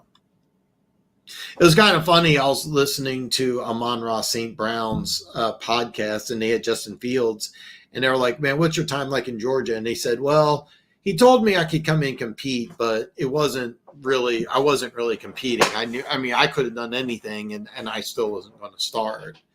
And that's how a lot of college teams are. And maybe Arch Manning got sold that at Texas, but I think it was just the opposite. I think they told him flat out, like, hey, look, you're going to sit, but when you start, you're going to have talent galore, and you're going to have an opportunity to play for a national championship. And not only that, one thing about Texas is that Steve Sarkisian has NFL ties, and he has NFL roots. They run a much more pro-style offense at Texas. So that has a lot to do with it. At Denver Gator, you, Dan, and Keaton know college football's listening to you guys and learning about it. Denver Gator, the Denver Gator knows his college football better than most. I would defer to Denver Gator on a lot of stuff. Keaton, I'm super excited to have Keaton on for tomorrow's show. We're going to talk a lot of college football. I'm really excited about it. Perry, please give Keaton a lot of business about being an Ohio State fan. Please. Keaton is a phenomenal guest. When the show's always a lot better when Keaton's on. So I'm really excited. He's not going to be on for all day tomorrow. I that's something maybe I'm hopefully I'm not misleading people, but he's not going to be on for the whole show. But he's coming in to talk college football. So the first part of the show, we're going to do a lot of fantasy. I was planning on breaking down some of the matchups. Do check out my picks video. It's phenomenal if you haven't already. It's a great video. But Keaton from Keaton Talk Sports is going to come in, talk just college football. But he'll answer questions about the New England Patriots. He'll answer questions about Drake May. That would be a great question. I hope that you ask him tomorrow. Is that, do you think he should be sitting or not? But I'm really geeked out about it. There's also a handful of games this weekend that I want to go over. It'll be a lot of fun. I think when the quarterback has a weird presence or personality, guys in the locker room don't care for him. Team rebellion. I agree completely. And I seriously think that I only saw a couple clips, but if that's how Russell Wilson is in practice and in the quarterback room, and I would, if I was the Steelers, I'd just get rid of him. Justin Fields has already been named the starter for week 2, and I think that's a smart move. I think it's a very smart move. And I think they should give him every opportunity. I seriously think they should just move on from Russell. I would seriously kick him off the team and just try to get backup quarterback. Ryan Tannehill has worked with Arthur Smith before in Tennessee. When Arthur Smith was the offensive coordinator in Tennessee, left to take the Falcons head coaching job. Ryan Tannehill's a free agent. Why he hasn't been signed, I don't know. But I would bring in Tannehill to Pittsburgh immediately, and I would just move on from Russell Wilson. Unless what I mean, look, I don't know if you saw Last Chance U or not. It was kind of funny because the coach there, his former coach, they didn't get along, and they got into it after the games. And then when he was fired, the coach stuck up for him, which I was really surprised about because it's clear these two guys don't like each other. And he said, if you have a film crew or a camera following you around 24/7, eventually you're going to see some bad things. Maybe Russell Wilson was engaged on the sidelines. Maybe he was talking to assistant coaches. I don't know. The clips I saw, Russell Wilson was by himself and he looked legitimately pissed. One of the things about being a Chiefs season ticket holder that I really got a kick out of is that we were on the opposing side. We were not on the Chiefs side. And I always paid attention to the quarterbacks. And the best ones always were engaged with everyone. I remember Cam Newton, it was like, keep in mind, it was early in his career, wasn't engaged. And I always paid attention to that.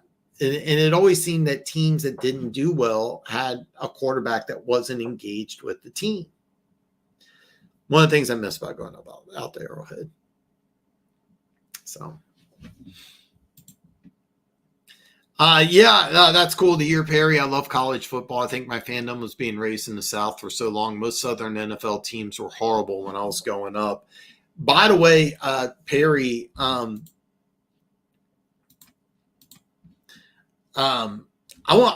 cannot emphasize this enough. I drove through Alabama.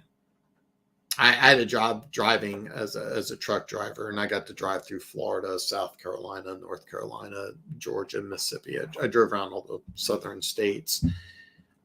I stopped in a diner. It was me, one other guy, very, very cute young lady, waitress. That southern accent is just awesome. It was like 2 a.m. Anyway, I wanted to get something to eat. I forget, I think it was a truck stop. I don't remember exactly, but anyways, Alabama. And I'm talking to this waitress, and it was so comical. I'll never forget this as long as I live. She's like, "Oh yeah, I'm a big football fan." And I said, "Really? Oh yeah, I'm a Chiefs fan." She goes, "What's a Chief?" Like, no idea about the NFL. And I said, oh yeah, I forgot. I'm down south. You're an Alabama fan. And she just stopped in her tracks. She was so pissed. I almost didn't think I was going to get my food. She looks over. It was really comical because she's like this good looking 20-ish blonde Southern waitress. And she's like, I mean, she was pissed. She's like, no, I'm an Auburn fan. I can't even do it the same way. But she was legitimately pissed. The other dude who was there turned out to be, he was like a cook or something. He was on break. And he's like, yeah, I just moved here from North Carolina. Like, these people in college football, it's just weird. And I said, ma'am, I am so sorry. I did not mean to insult. And she goes, well, you just better realize I'm a Tiger fan. And like, she was legitimately mad that I called her an Alabama fan. It is. I'm going to tell you something. It's so weird. It is very. You will not get that with any other college football fan base ever. But down south, college football is so different. I'm going to tell you, Chiefs fans will tell you Chiefs fans are the best fans. Lions fans are going to tell you they have the best fans. Patriots fans, they won't anymore, but back then, Patriots fans are the best fans. It's not even on the same level with the South in college football. It is such a weird, different thing. And it's funny. I was telling this. It all goes back. God, I don't know if you know what's the last 10 minutes here. I don't want to go on a long rant, but even too late. But it's just different down south. Oh yeah, Texas high school football is nuts. Texas high school football is nuts. College football in the South and Texas high school football, it's a different level of fandom than anything else. I understand I understand the South college football.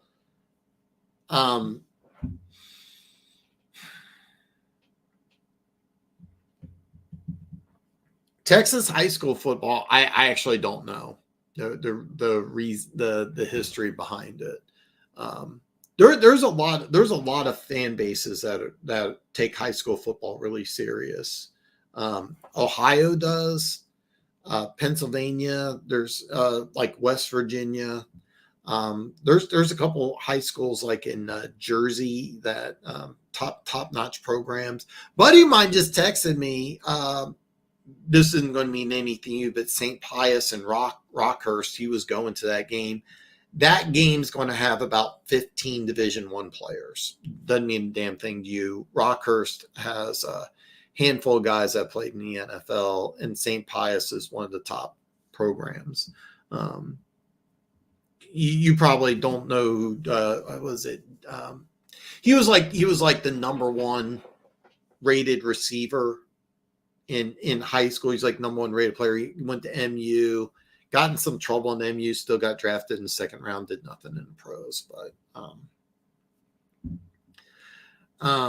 but night and day.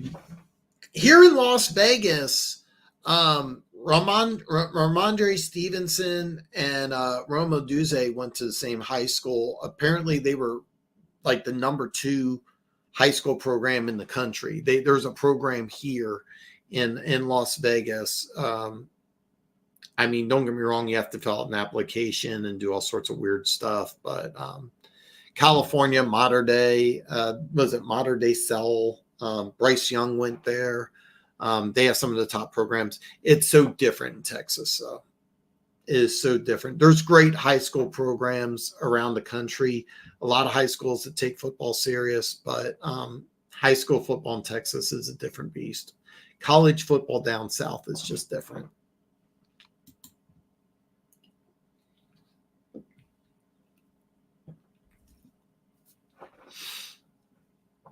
Yeah, Gardner Minshew. I'm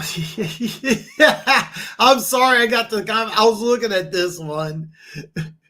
I can't grow facial hair. Just take my word for it. I look much better without facial hair. But this was related to Arch Manning. He could have went anywhere and started. He stayed long term, and I think I really do. I really think it's going to pay off, because I think when Arch Manning starts in 2025, I would almost make the bet now he'll win the Heisman. Next year he'll win the Heisman, and Texas will be one of the top 12 teams in the country. Will this draft have any high rate O-line guys, any high quality defensive tackles in the upcoming draft? Ohio State has a pair of defensive ends. Both of those guys may go in the first round. Both players will go in the first round. They got one guy in particular, probably would have been a first round pick in this year's draft. He's going to go really, really, really high. He's going to go really, really, really high. And I'm drawing a blank. I want to say it's Sawyer. But LSU, a lot of people are thinking both of their tackles may go in the first round. They were talking about the right tackle being a top 10 pick. There's another offensive lineman. I'm drawing a blank. There's about 3 to 5 offensive linemen that are probably going to go in the first round. There's some really good tackles. The defensive line, there's a lot of defensive ends. I know Ohio State has a pair of them that may go in the first round. But offensive line, there's some good tackles, and I know there's some good defensive ends. I'm not sure about defensive tackles, but I will say this defensive draft, if you need an edge rusher, this is the draft. Like, this is the draft. There's some really, really good defensive players.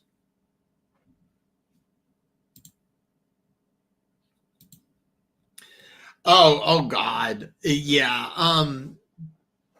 God, seriously, Kansas City is the Kansas City fan base is awful now. Going to Arrowhead since Mahomes has taken over is such a completely different experience. Arrowhead in the 90s was one of the greatest experiences on planet Earth. It was it was barbecue, it was beer drinking, it was you screamed until you couldn't talk anymore.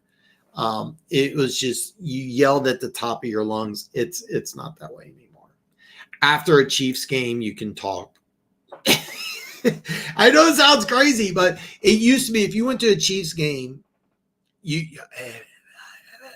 that's how you sounded like after the game, because you were yelling at it was the loudest stadium on earth, and it deserved to be the loudest stadium on earth.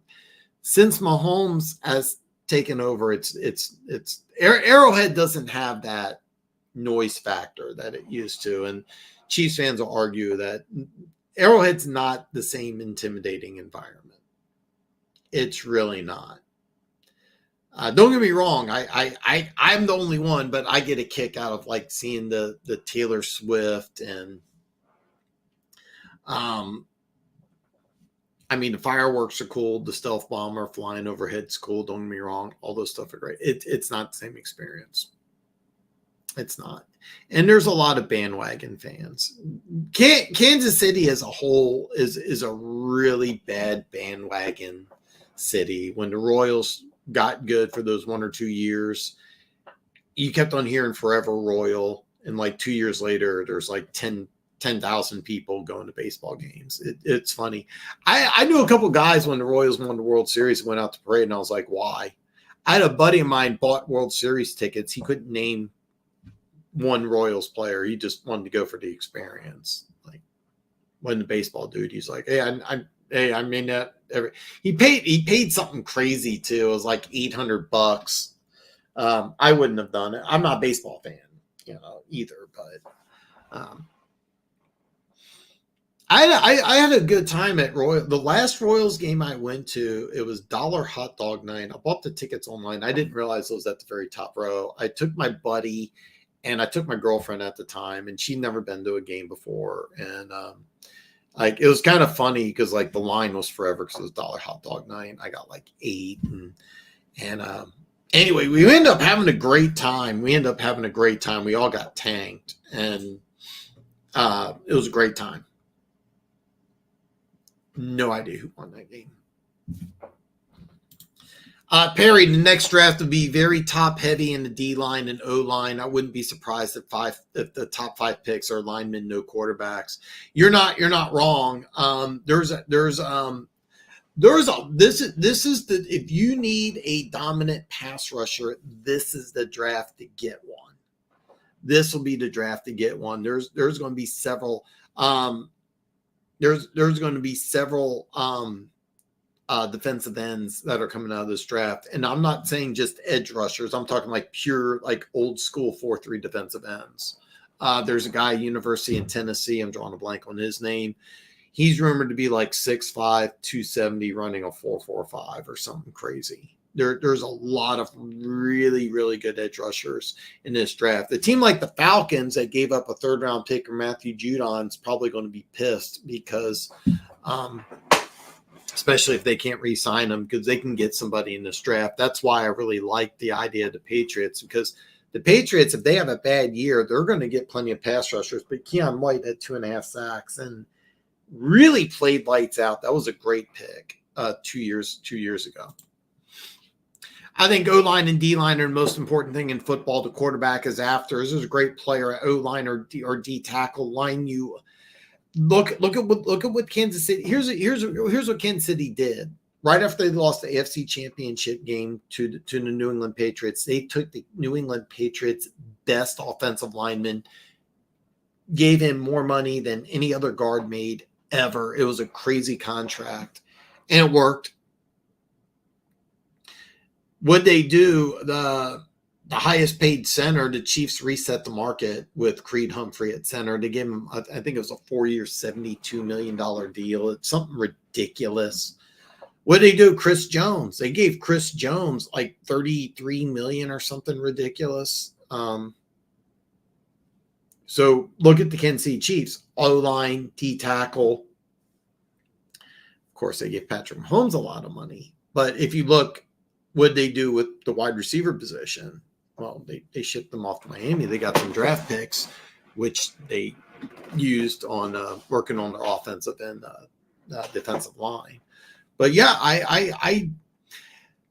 here's the deal. If you have a stud quarterback, protect him.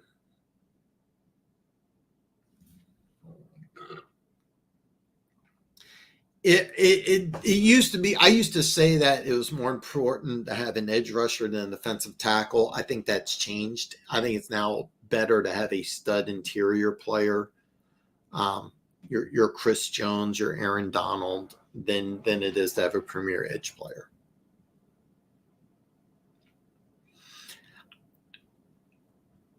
I still think you have to have that quarterback. You got to have that quarterback. But if you have that quarterback, then fortify them with that offensive line, then get that stud defensive tackle. By the way, you know who's done this? The Kansas City Chiefs. And that's how they've won games. So, guys, man, thanks for joining us today. I hope that you enjoyed your 3 hours of afternoon delight. I will be back tomorrow with my tomorrow's my fantasy football and college football show. Have a fantastic day and come back tomorrow for some more afternoon delight. Don't forget to check out my picks video, and I hope to see you all back tomorrow.